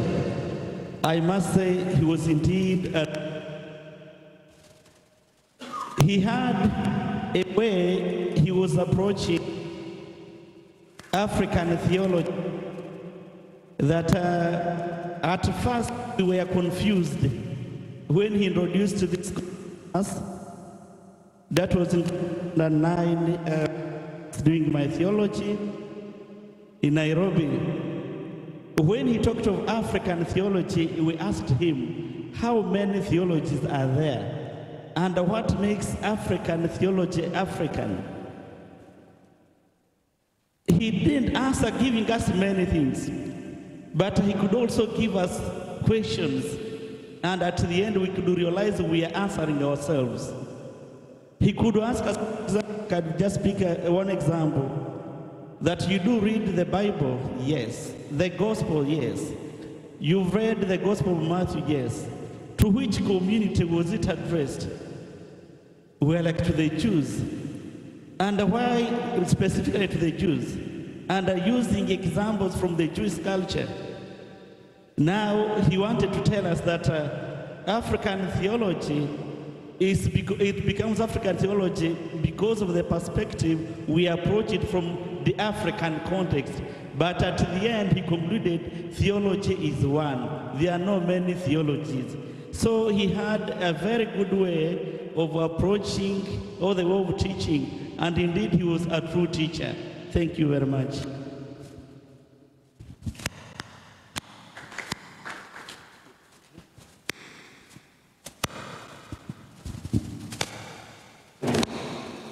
Yes, good evening, everyone here, and good morning to those online, and afternoon again to those online. We are in different corners of the world.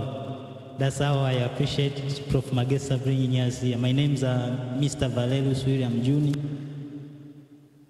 Salaam, Department of Philosophy and Religious Studies, and a PhD candidate in philosophy. One aspiration that I obtained from Prof. Laurent Magesa, the moment in his sickbed, I happened to have my first encounter with him.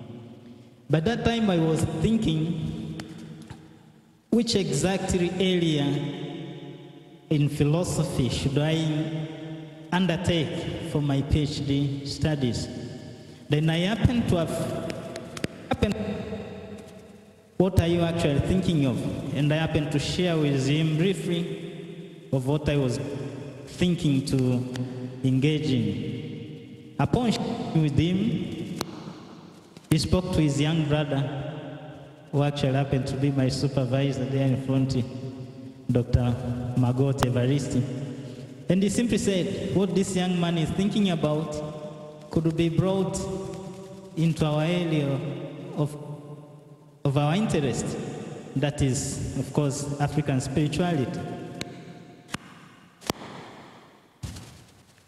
So he said, you have an interesting topic, you can work on it. From there, I developed an interest and I continued forward to where I am, almost in my final year of accomplishing. Today, I feel honored to have this moment and bring the question which I have to the good presentation raised by the My question, Professor Laurent Magesa handled the criticism or differing opinions within the theological community. Thank you. Maybe before she attends to that, we could ask some people online also to come forth. Costa was hanging. I don't know whether he's gone or he still has his question online. I'm still on. Okay, go ahead, Costa. I'm still on. Go ahead. Thank you. Thank you so much for this noble presentation and for the discussions going on.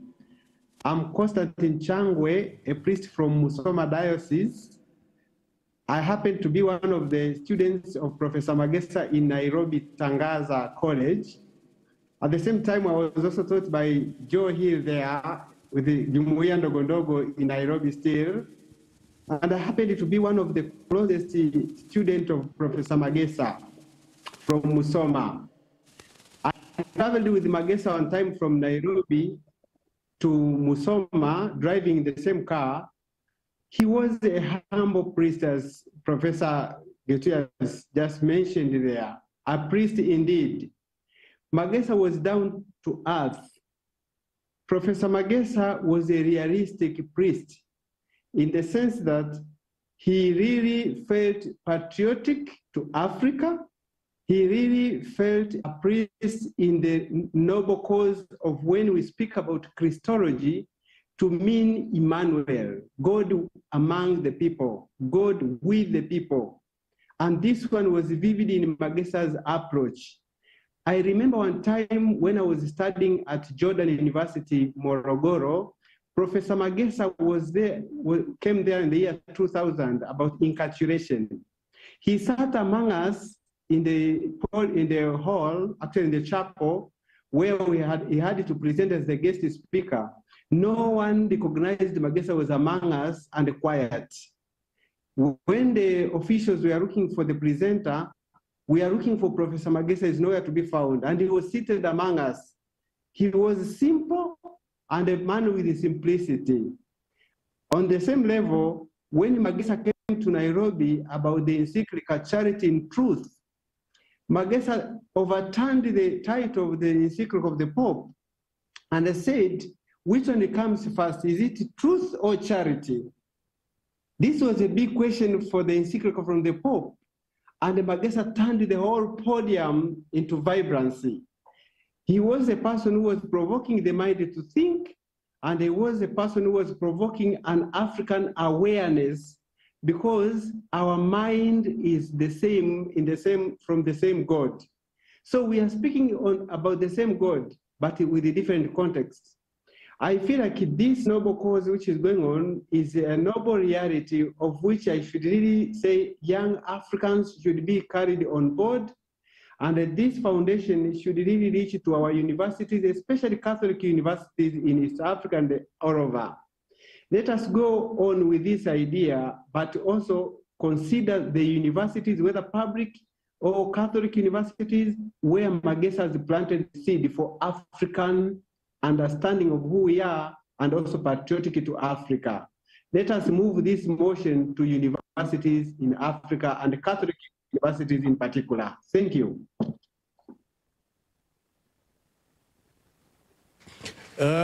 We still have somebody also online, maybe before we give Professor to react. We have somebody else online who would like to say something.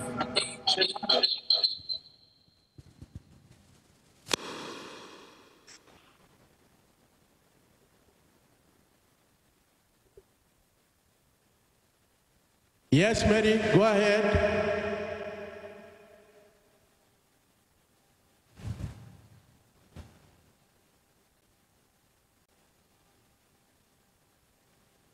Mary? Okay, as we wait for Mary to come, somebody Hello? here. Okay, there you are.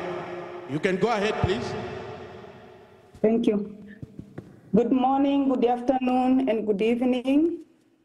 My name is 𝐷𝐶𝐒. I'm a Merino sister, so there it shows Merino vocation. I just happen to be the one in that office at the moment. I would like to take this opportunity to thank the organizers of this memorial lecture, and in a special way,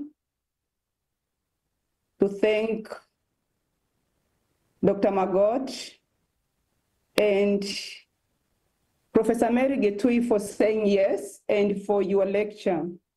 Mine is a comment, happened to be Magesa's student, and I do remember the first day in class at Hekima. He said theology is faith seeking, understanding, and transformation. And it is theologies, not only one theology, the African theology being one of them. And today, what touches me most was when you asked a question, Mary, what is our calling?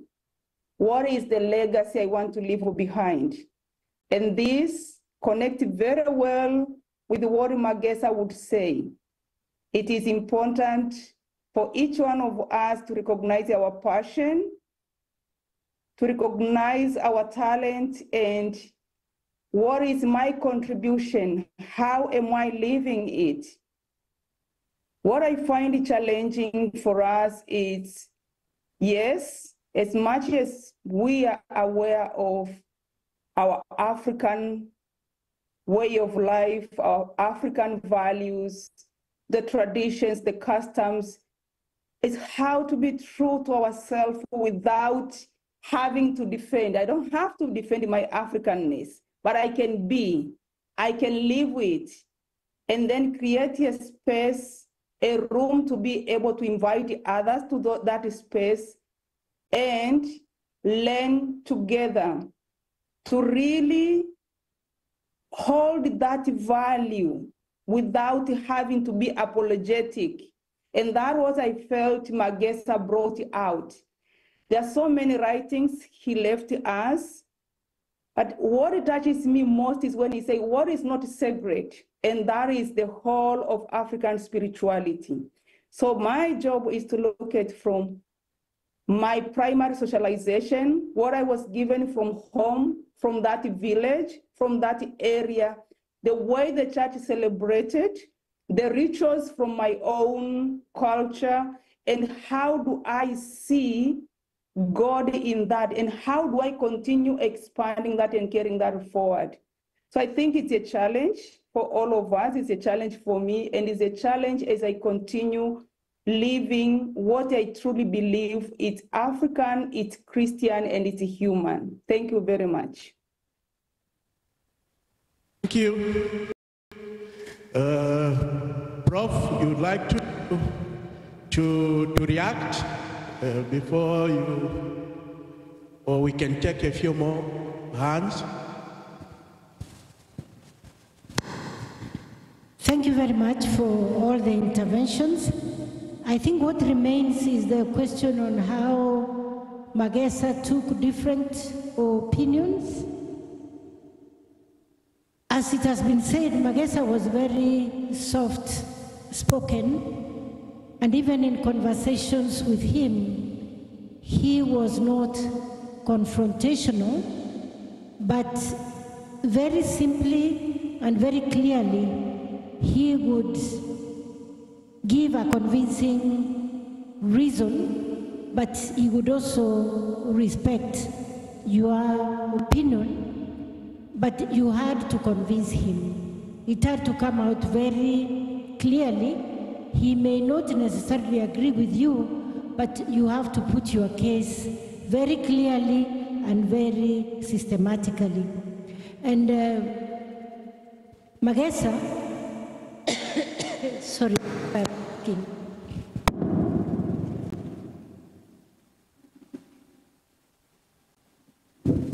Magesa was very much in touch with his writings.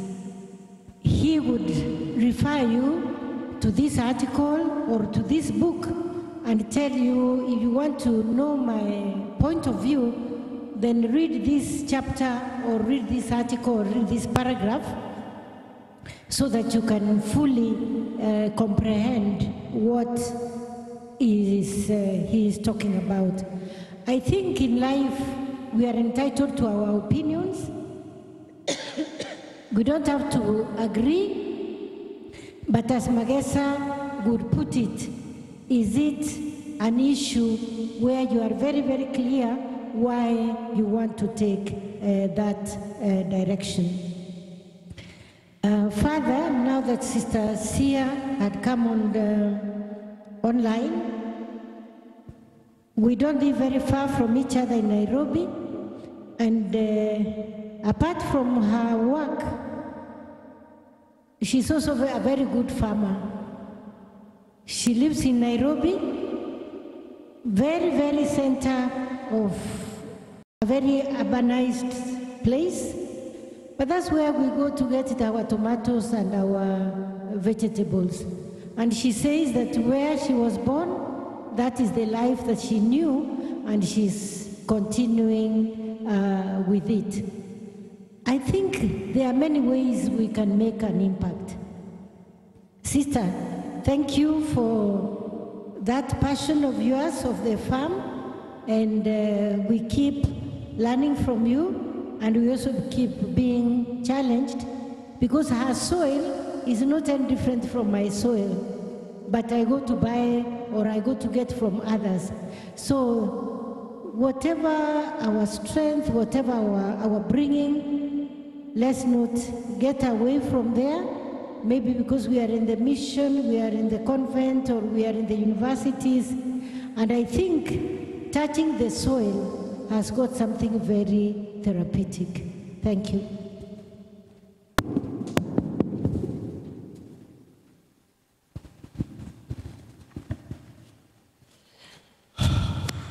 On that note, I think let's, in the interest of time, let's conclude our question and answer session, because we still have quite a few items on our table.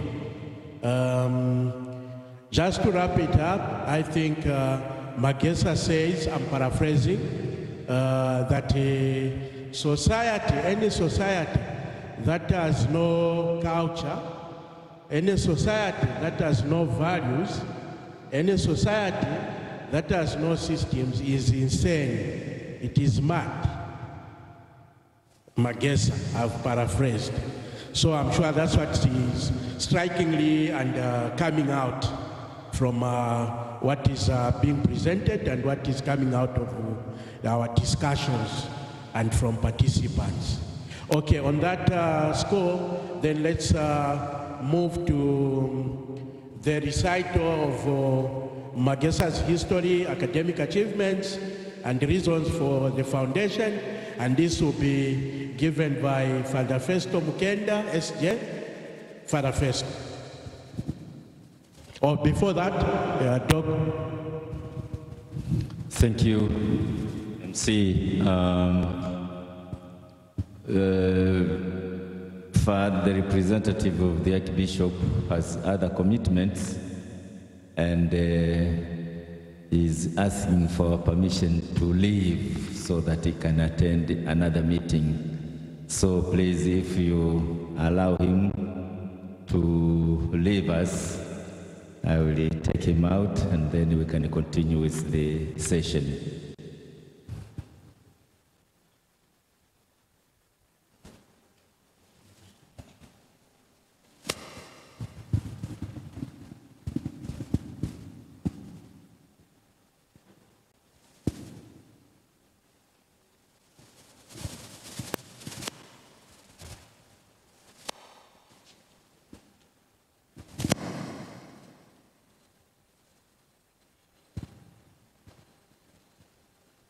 As our guest of honor is leaving, I think we can already call Father Festo to come.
Description of what we intend to do by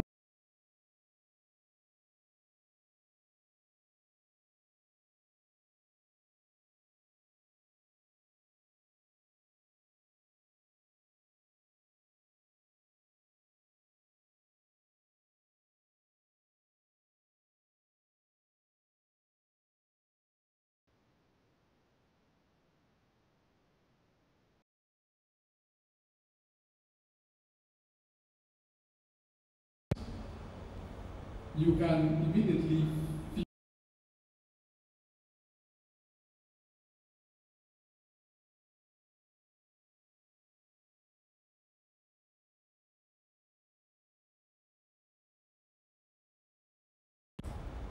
that the war had weakened colonial empires, and the Africans who lived at that time took the opportunity and hammered heavily at the colonial empires, that in a decade or so, the empires collapsed. When you go back to that generation of Africans, and here we are speaking of Kwame Nkrumahs and Julius Nyerere's and Jomo Kenyatta's and so many others, these were men and women who dared to question, who raised questions about literally everything.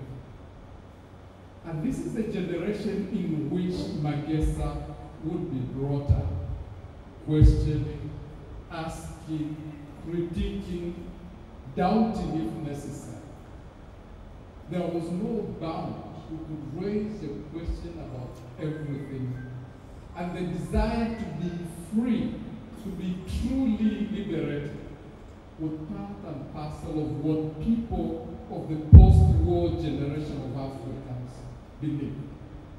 I sometimes feel that as Africans, we have never appreciated that enough. This is the generation that brought Magesa up. He wasn't part of that generation, but he was raised up in that generation. And he took up the mantle. He continued that process. So for Magesa, he could raise questions about everything.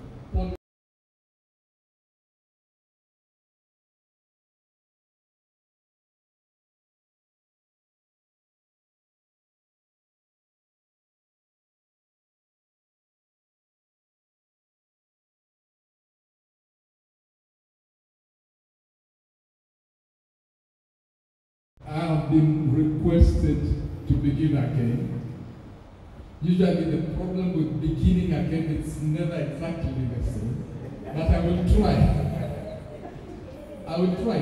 I started by saying that really I'm not presenting a full history of Magesa, but a few things leading to the foundation that we intend to establish. I hope I'm clear now online.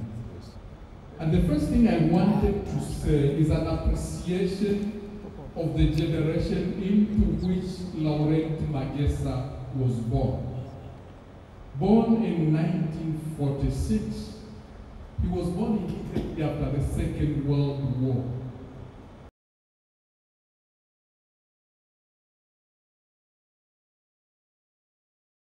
Empires that were dominating the African continent, especially the French and the British. What happened? And Africans of that generation knew what they wanted, took advantage of the weaknesses in the imperial colonies, and hammered on them until they eventually attained political independence.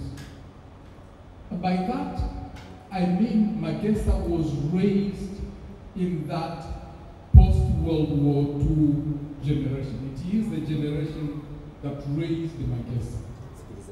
And out of that generation, Magesa got something that he never let go of. He never lost. He grew up to become a man who raised questions wherever necessary, whenever necessary. Whether it's about politics, whether it's about spirituality, whether it is about liturgy, whether it is about theology, Magesa raised the important questions whenever he had to. He never shied. I remember one of his interesting questions in the 70s, asking, I know this is dangerous, but for example, the representatives of the Pope, we call them nuncio. So, Magesa asked, if the nuncio sent to Africa is meant to help the Pope understand the situation in Africa, why send an Italian nuncio to Lusaka? Look for an African, they will know that context better and explain that to you. Questions that Magesa never shied from us. And I'm saying it's an inheritance of that generation after the Second World War that raised him. He picked that up and he never lost it. The second thing I want to say is that Magesa was like water. I want to compare him with water. We say that water finds its level eventually. You cannot block it forever. It will always find its level. You block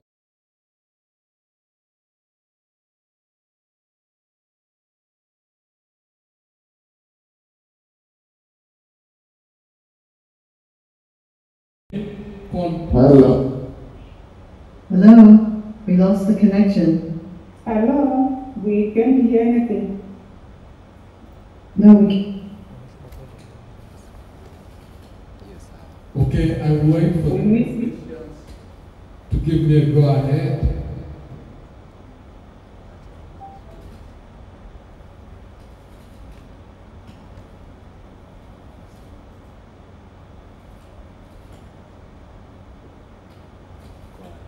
Okay, so I am comparing Magesa with water that always will find its level.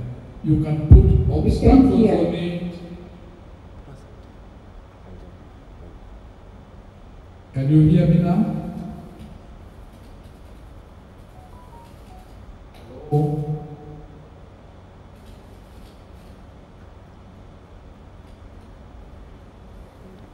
Okay, can you hear me now? A little bit. Okay, I will go on. So, you could put whatever obstacles you wanted. You wouldn't stop Magesa from looking for what he wanted. He knew what he wanted and he went for it. And so he started, he worked in parishes in remote parts of Musoma. He stayed in Nairobi, taught at colleges in Nairobi. It didn't matter. Wherever Magesa was, he would search, research, and write. He would continue to raise the important questions no matter where he was placed. He never allowed circumstances, the surroundings of whatever moment to block him from pursuing what he knew needed to pursue. I want to tell a story. A few years ago, two young Malawian friends who were studying in Nairobi visited me at Hekima College. And so I welcomed them and we had a meal in the dining hall of the Jesuit community at Hekima. And with them, we sat at the same table with Professor Laurent Magesa.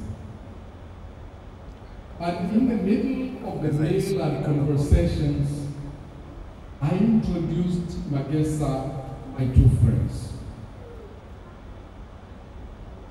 I first introduced them to Magesa, and then Magesa to the friends.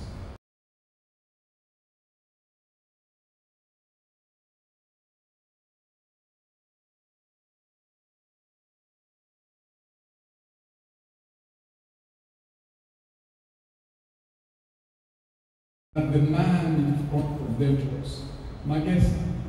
They had read about him, they had heard about him, they had admired him, and there he was, simple as anything as they had never imagined. I like it when Professor 𝐷𝐿 said in her presentation that most often when we meet people in person, they don't match their achievements they have achieved in their lives, and really this was so true about Magesa. And so, after some moment of recollection, these two Malawian friends revealed the fact that this is it. We have admired this man for years, and right, he is here interested in us, eating the same meals, even asking questions about our lives and interests. That was very important to them. And so even the atmosphere of like fear or awe in front of this global scholar disappeared, because Magesa's own simplicity rendered that kind of fear in front of him completely unnecessary. He was simple and very easily approachable. And when I speak about simplicity here, I really don't mean the clothes he wore, or the kind of phone he used, or the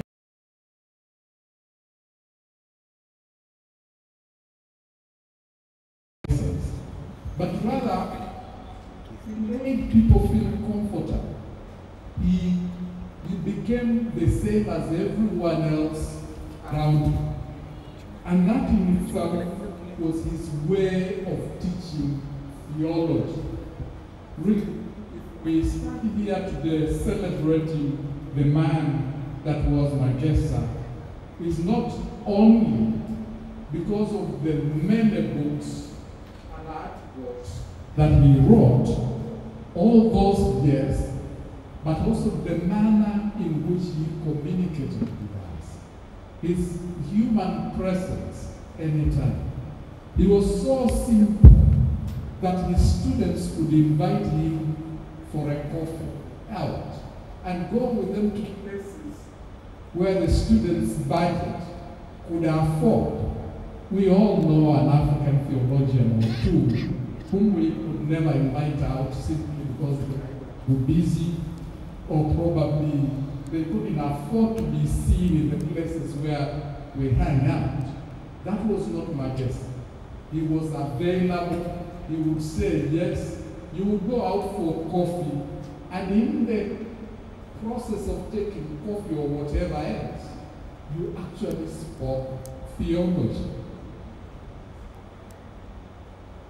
So, this is the man and his achievements that a few of us, a few months ago, got together and figured that his life and legacy have to be marked and celebrated continuously.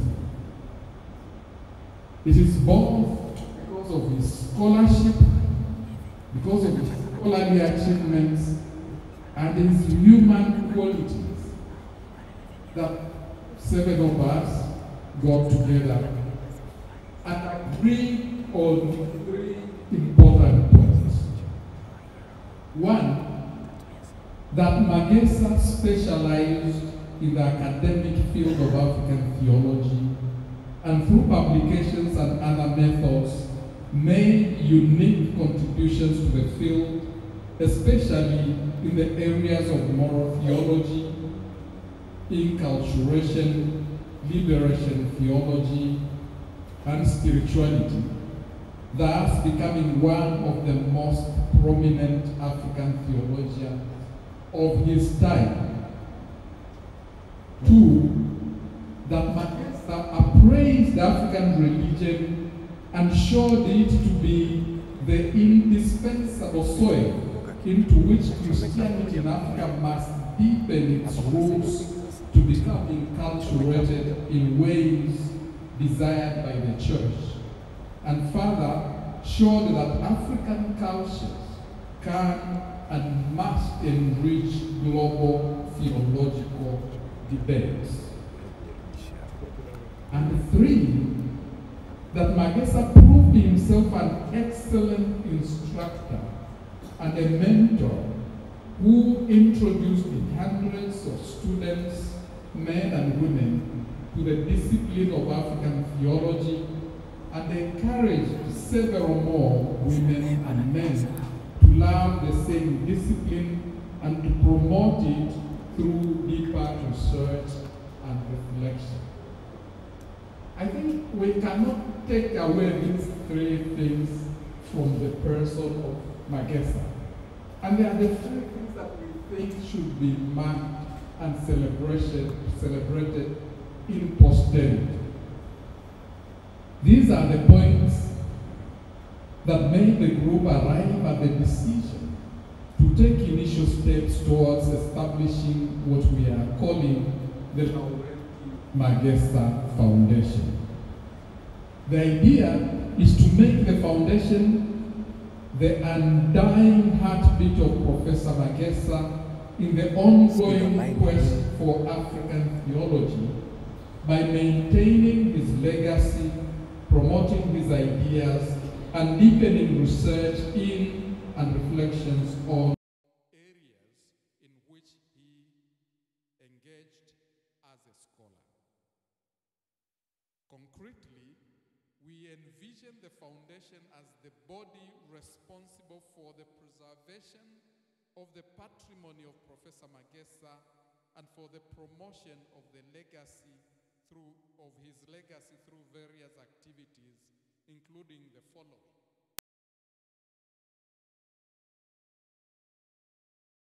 Preservation of the memory of Magesa, including his published works and unpublished written records, memories of him as written or otherwise recorded by others, and other materials published in his memory or based on his foundational thought. Second, establishing and maintaining a Laurent Magesa Memorial Library and Archive. And I would like to emphasize here that I noted this recommendation from Professor Mary Getui. So that would be one among ways of implementing what I described in point number 1.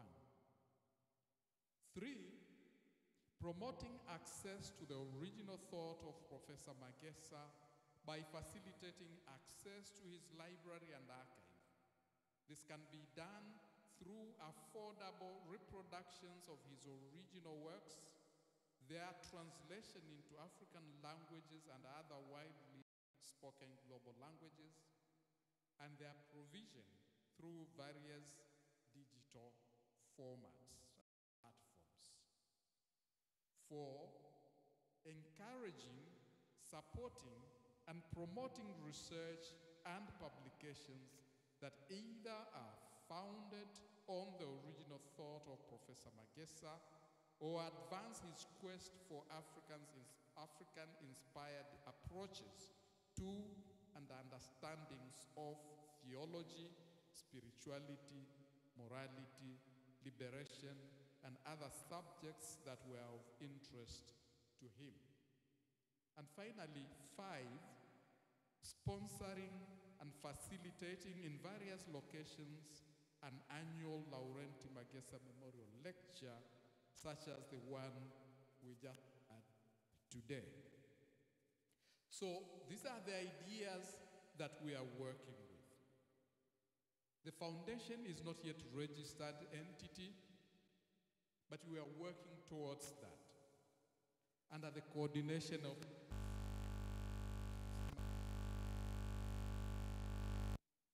At the present, we are working tirelessly to arrive at a constitution that can serve for purposes of registration in Tanzania according to local laws.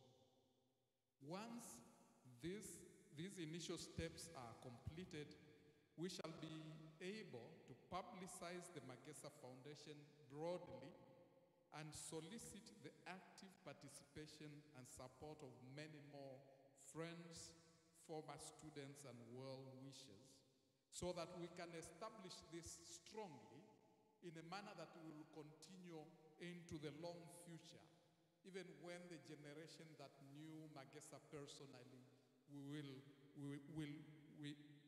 have disappeared in one way or another. It is my hope that many of you here, many of you online, and many more people who will hear about this will join us really in putting a strong foundation. We start this body so that it lasts, it promotes the ideas that Magesa liked and pursued, not simply because of Magesa, but because we truly care for what you want is truly important, is truly necessary for the continent of Africa. Thank you.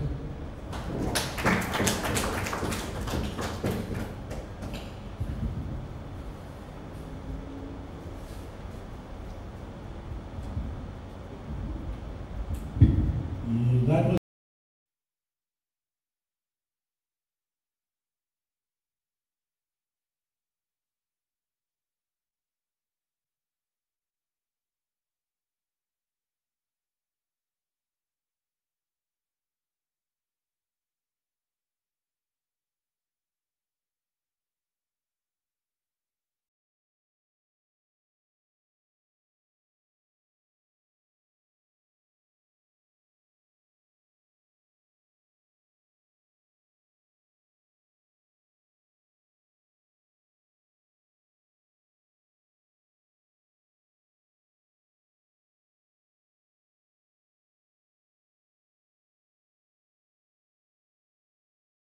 Nadia Makoni,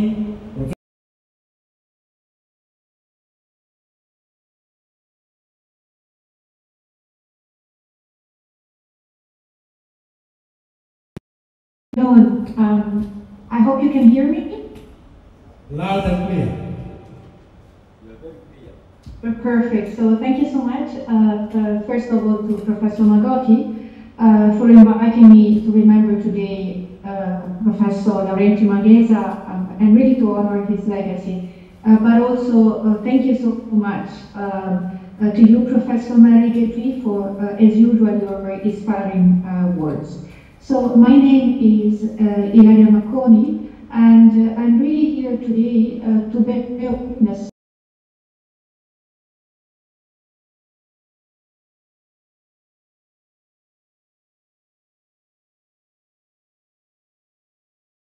as a researcher, as a European researcher of religion, but also on the institution I work for, and as well on the scholarship, European scholarship on religious studies in general.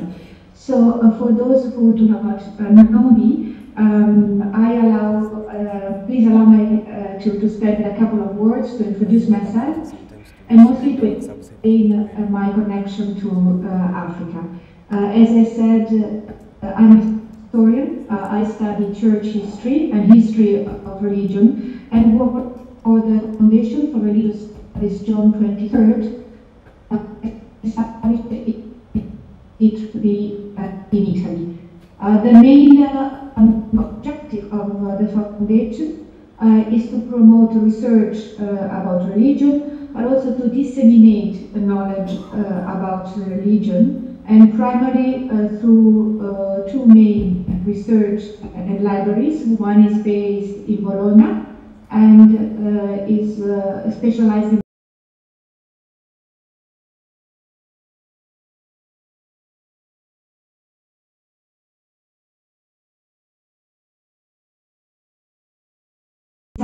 in a research center.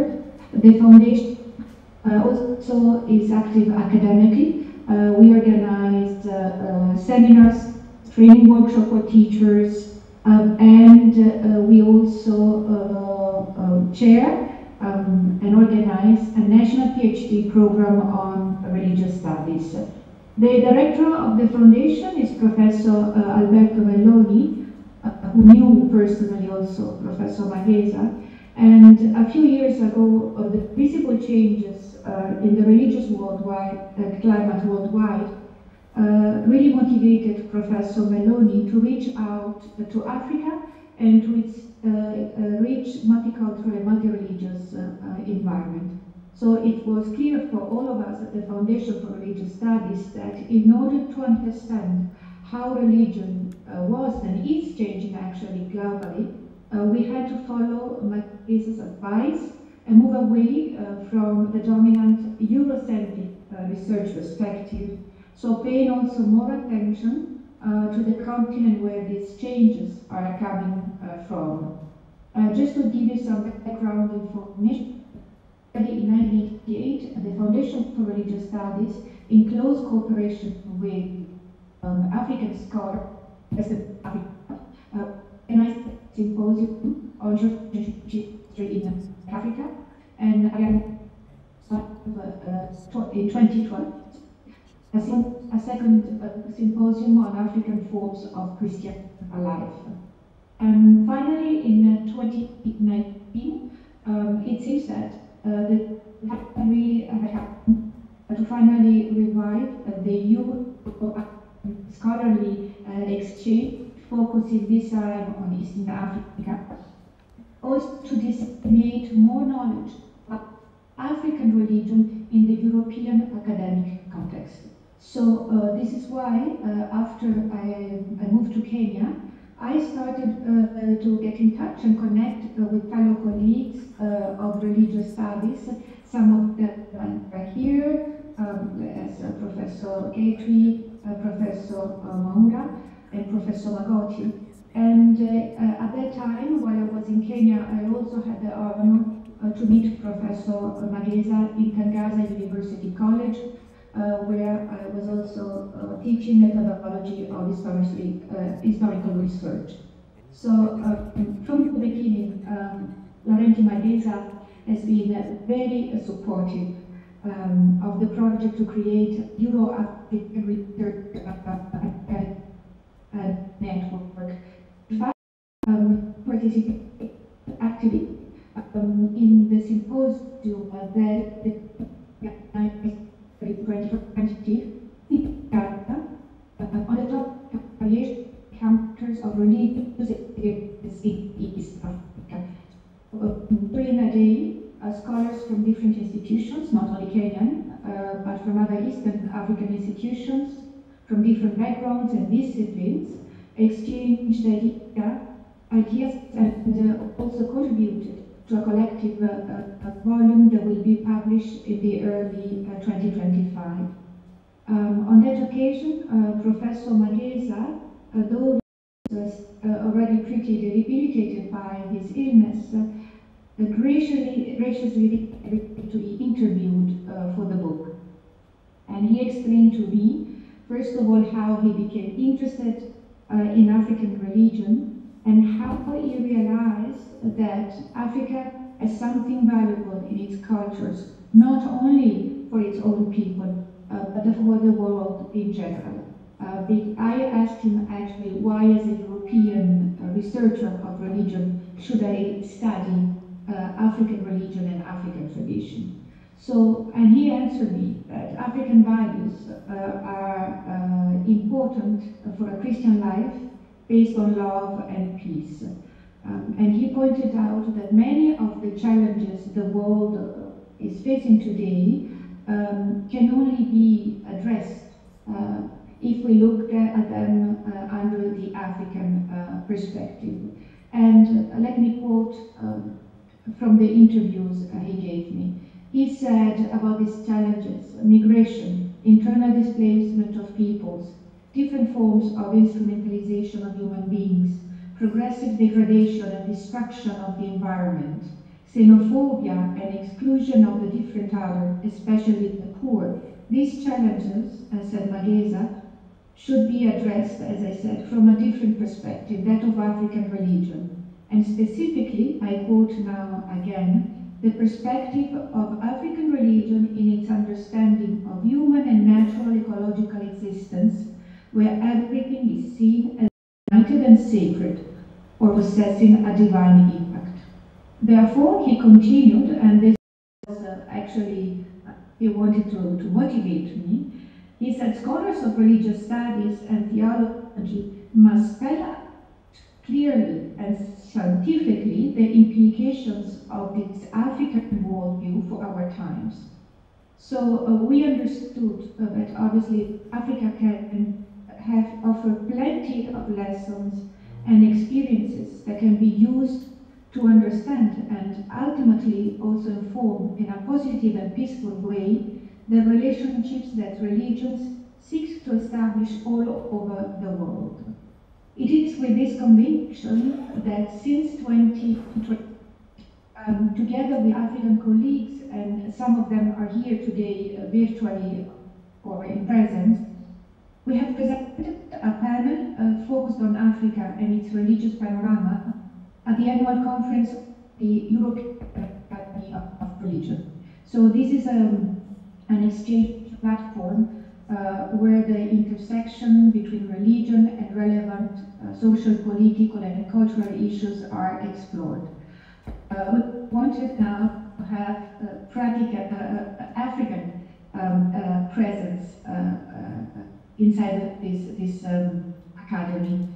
And the Foundation for Religious Studies has also been supporting our African colleagues, again, Professor Magodi, Professor 𝐷𝐾, and Professor Maura among them, to support these colleagues in their efforts to establish a similar platform also in Africa.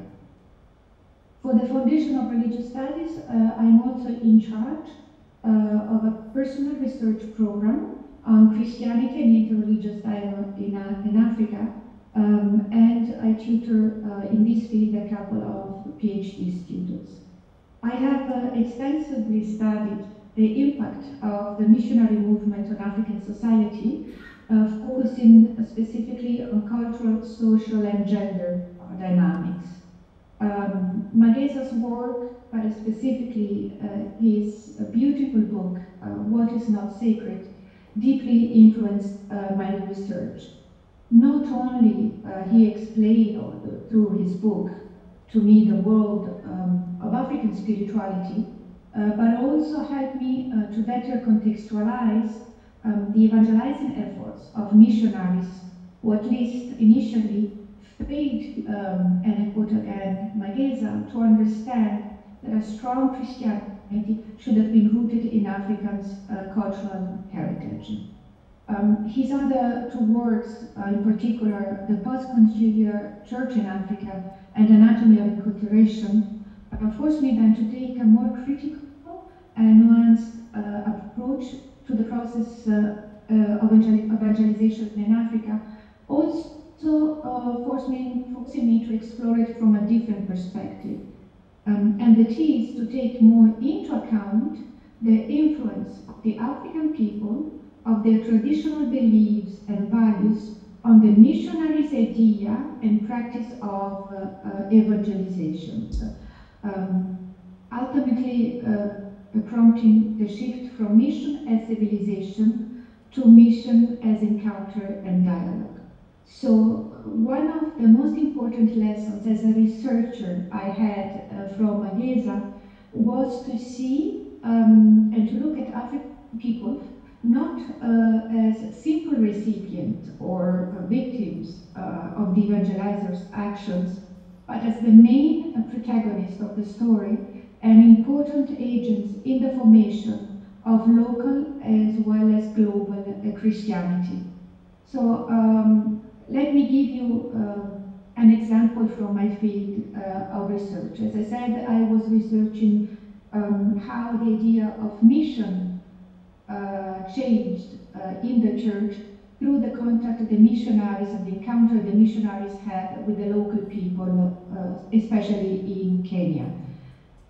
If you have a look at most of the international conferences and debates that have taken place since the end of the 1950s about the future of mission, the most discussed topic is really the relationship between culture and religion, with special reference to the case of Africa. And the deep spirituality of the African people, their strong moral and community values began to be studied in those years by European theologians and missiologists, and after later also by historians, and ultimately also led the church to rethink the idea of mission in the light of the concept of enculturation. To come to us a little bit closer to us, give another testimony.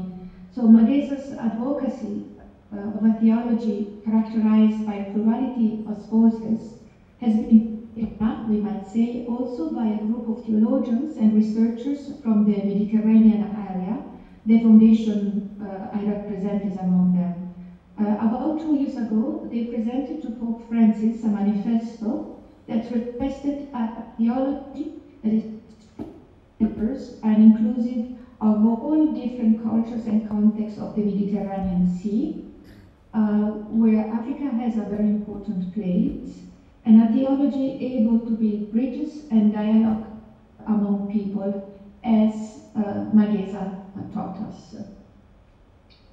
Finally, Laurent Magesa insisted on the need for dialogue, not only among theologians, but also among Christians and human beings.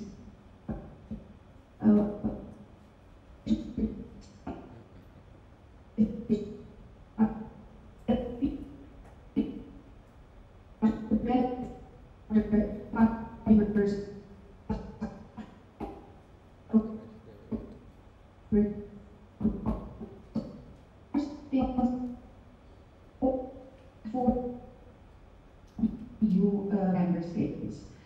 The acronym of the project is 𝐷EC, stands for Virtual Exchange in Religious Euro-African Dialogue.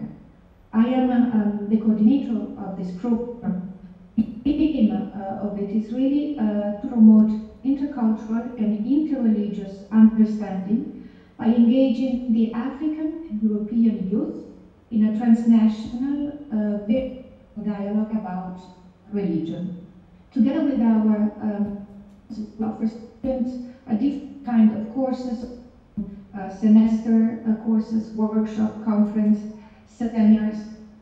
What is originally each module we offer is always co-designed at least by 2 of the partners, so at least 1 European and 1 African institution. This is really in order to include multiple perspectives and also to meet the needs of all people involved.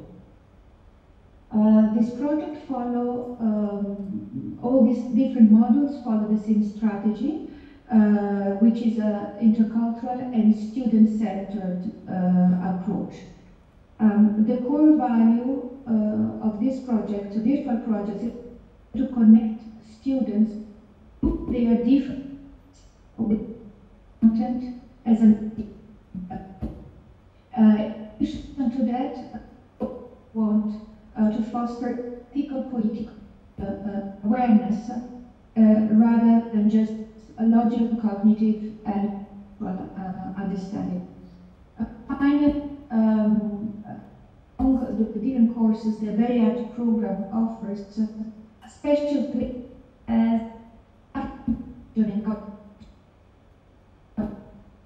we really want to promote better understanding, also in Europe, of the region of Biafra, and also outside in religion and society, really learning from our African partner universities. The goal we would like to achieve with this virtual program also to ensure a high quality, inclusive education and promote learning opportunities for all. So in a way, we would like to respond to Magesa's criticism of educational system that really leaves the poorest and the underprivileged ones behind. So I come now to the end of my testimony, and thank you again, Professor Magoti, for giving me the time to pay really tribute to such an extraordinary person. And as you can hear, I was deeply touched and influenced by Magesa, and I really hope that I was able to explain how his legacy lives on also outside Africa, and in the different projects my colleagues here at Europe are carrying inspired and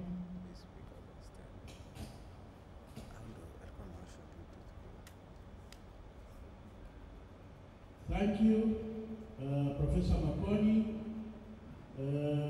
We straight go to Professor Mugambi. Professor Mugambi, the time for the testimony, under 10 minutes. Professor Mugambi.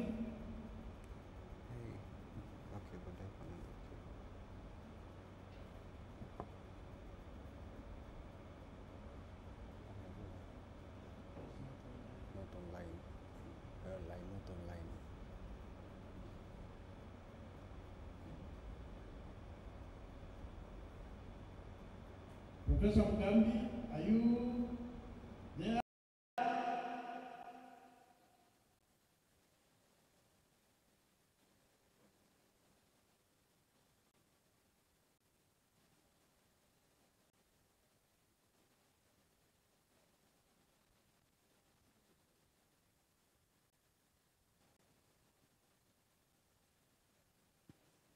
Okay.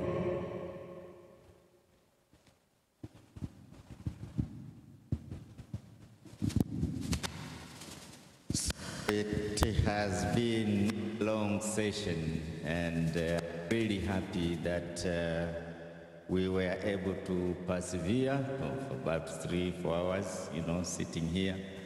But I wanted to express my gratitude to all those who participated in this year's lecture and those who will participate in it through other social media. In a special way, I want to thank Professor 𝐉𝐵𝐺𝐻𝐻. You really don't know, but she traveled all the way from Nairobi to here in order to give this lecture. And as you may have noticed, it is not a lecture which she prepared in an hour. It is something which, it's a lecture in which she spent a long time preparing. And I think what she told us, what she shared with us, will have an impact on our own lives and on the life of the 𝐔𝐓𝐔𝐄𝐒 Foundation.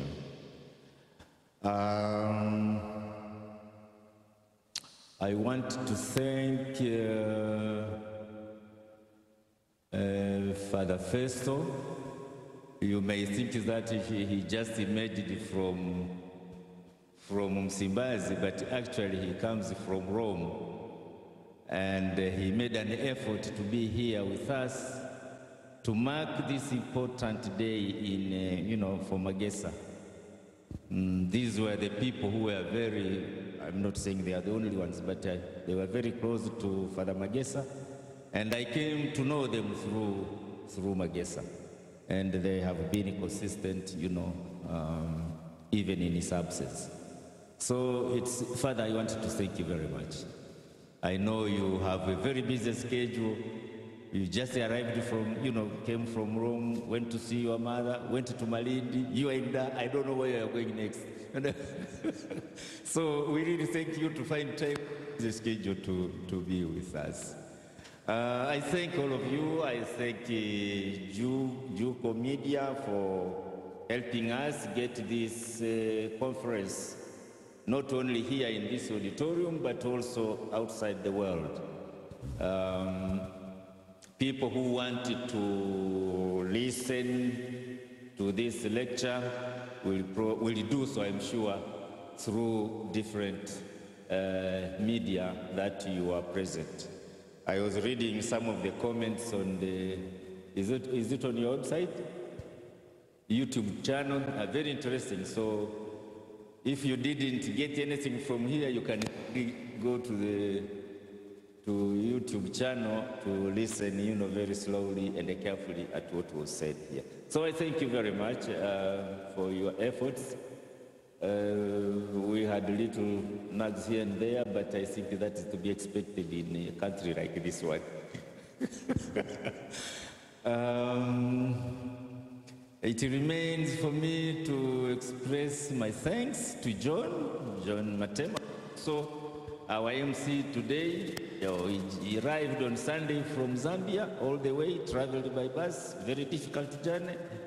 It's a kind of journey you don't do if you don't love someone. You just stay at home and you say, to hell with those conferences. But really, he made an effort to travel from Zambia to here. And he has been with us all those days, from Sunday to today. And you can see his contribution as an MC.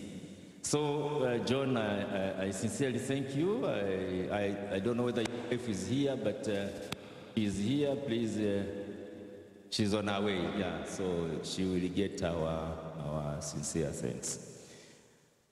Finally, just practical issues. I want to thank also the sisters of Immaculate Conception, the sisters from Musoma, for being present here. They represent the congregation, which worked very closely with Father Magesa.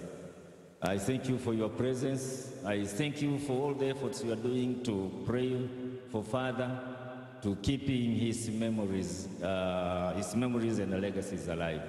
I thank you very much.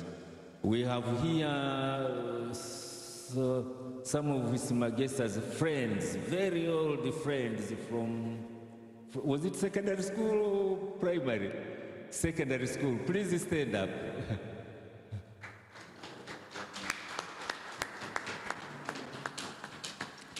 You know the friends, you really know you are dead. You see, these friends of Magesa, they came to the farewell mass, burial mass in what is that parish? Tabata Kimanga. They were there, and they wanted to sing for him a song in Latin. Unfortunately, the master of ceremony refused. But, they have been in touch with us. They have kept the family link. I really thank you. I really thank you. You are my brothers. Yeah. Every time there is an event, they come and listen. Last time we had it at the University of Salaam, they also attended. It's a special kind of relationship, which you don't find very common in these days. Our friendship has become more material and more superficial, But here there is a real testimony of friendship, going all the way up to, I don't know when he was in secondary school, in the 50s. So it's a long way. So asanteni sana jamani. Nawashukuruni sana kaka zangu kwa kuwepo pamoja nasi jioni hii. I suggest that you don't go home with empty stomach. I know you must be having hunger, But, but this time, hunger for food. Magesa was very kind, very generous. Everything he did, he would make sure, people leave something to eat. So you are welcome for some bites after here. We'll have some bites, and when you finish, you are welcome to leave at the 𝐔𝐄𝐻 campus. Let me also thank our host, the 𝐔𝐻s here, Father in charge. He was very kind, very cordial, very welcoming. He made sure we have access to all the things we needed for this lecture. So if he's not here, please convey our sincere thanks. Kuna mtu nimemsahau? My students, thank you very much. My PhD students, please stand up.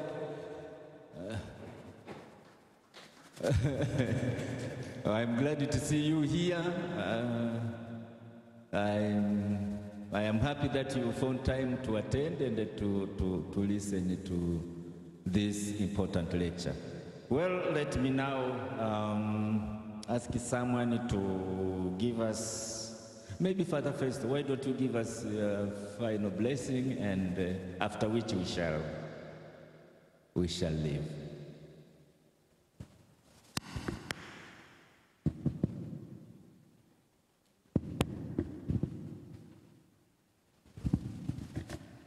I think we sat for a long time, so we can stand up for a prayer.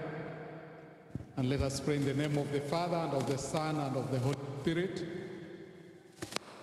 Almighty and ever-living God, we stand before you here, thanking you for the life of Father Magesa. It is his life and legacy that gathered us today. We thank you for the lecture by Professor Mary Getui. We thank you to reward her abundantly, preparing the lecture and presenting it to us. We thank you for the generosity of all the people who made this event possible tonight. We ask you to bless us now, that as we leave this place, we live with your grace. Go in peace and glorify you in a special way, doing so following the good example of Laurent Magesa. We make this prayer through Christ our Lord. In the name of the Father, and of the Son, and of the Holy Spirit.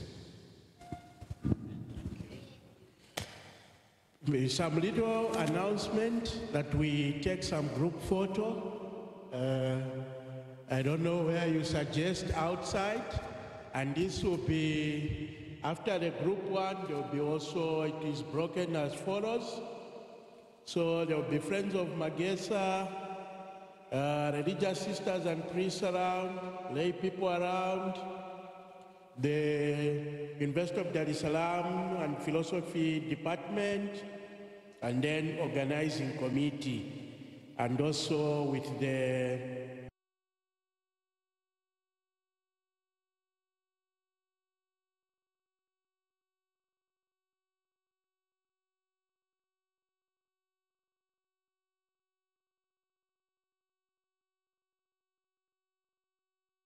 those friends of Magesa, the schoolmates, make sure you don't go so that there is that photo there outside. Thank you. Yes. You can.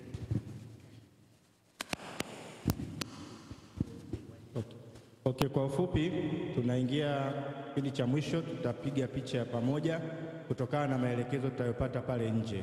Baadaye wote kwa pamoja tutashuka chini kwa ajili ya kwenda kupata chochote kilichoandaliwa kumwenzi Profesa Magesa. Karibuni sana.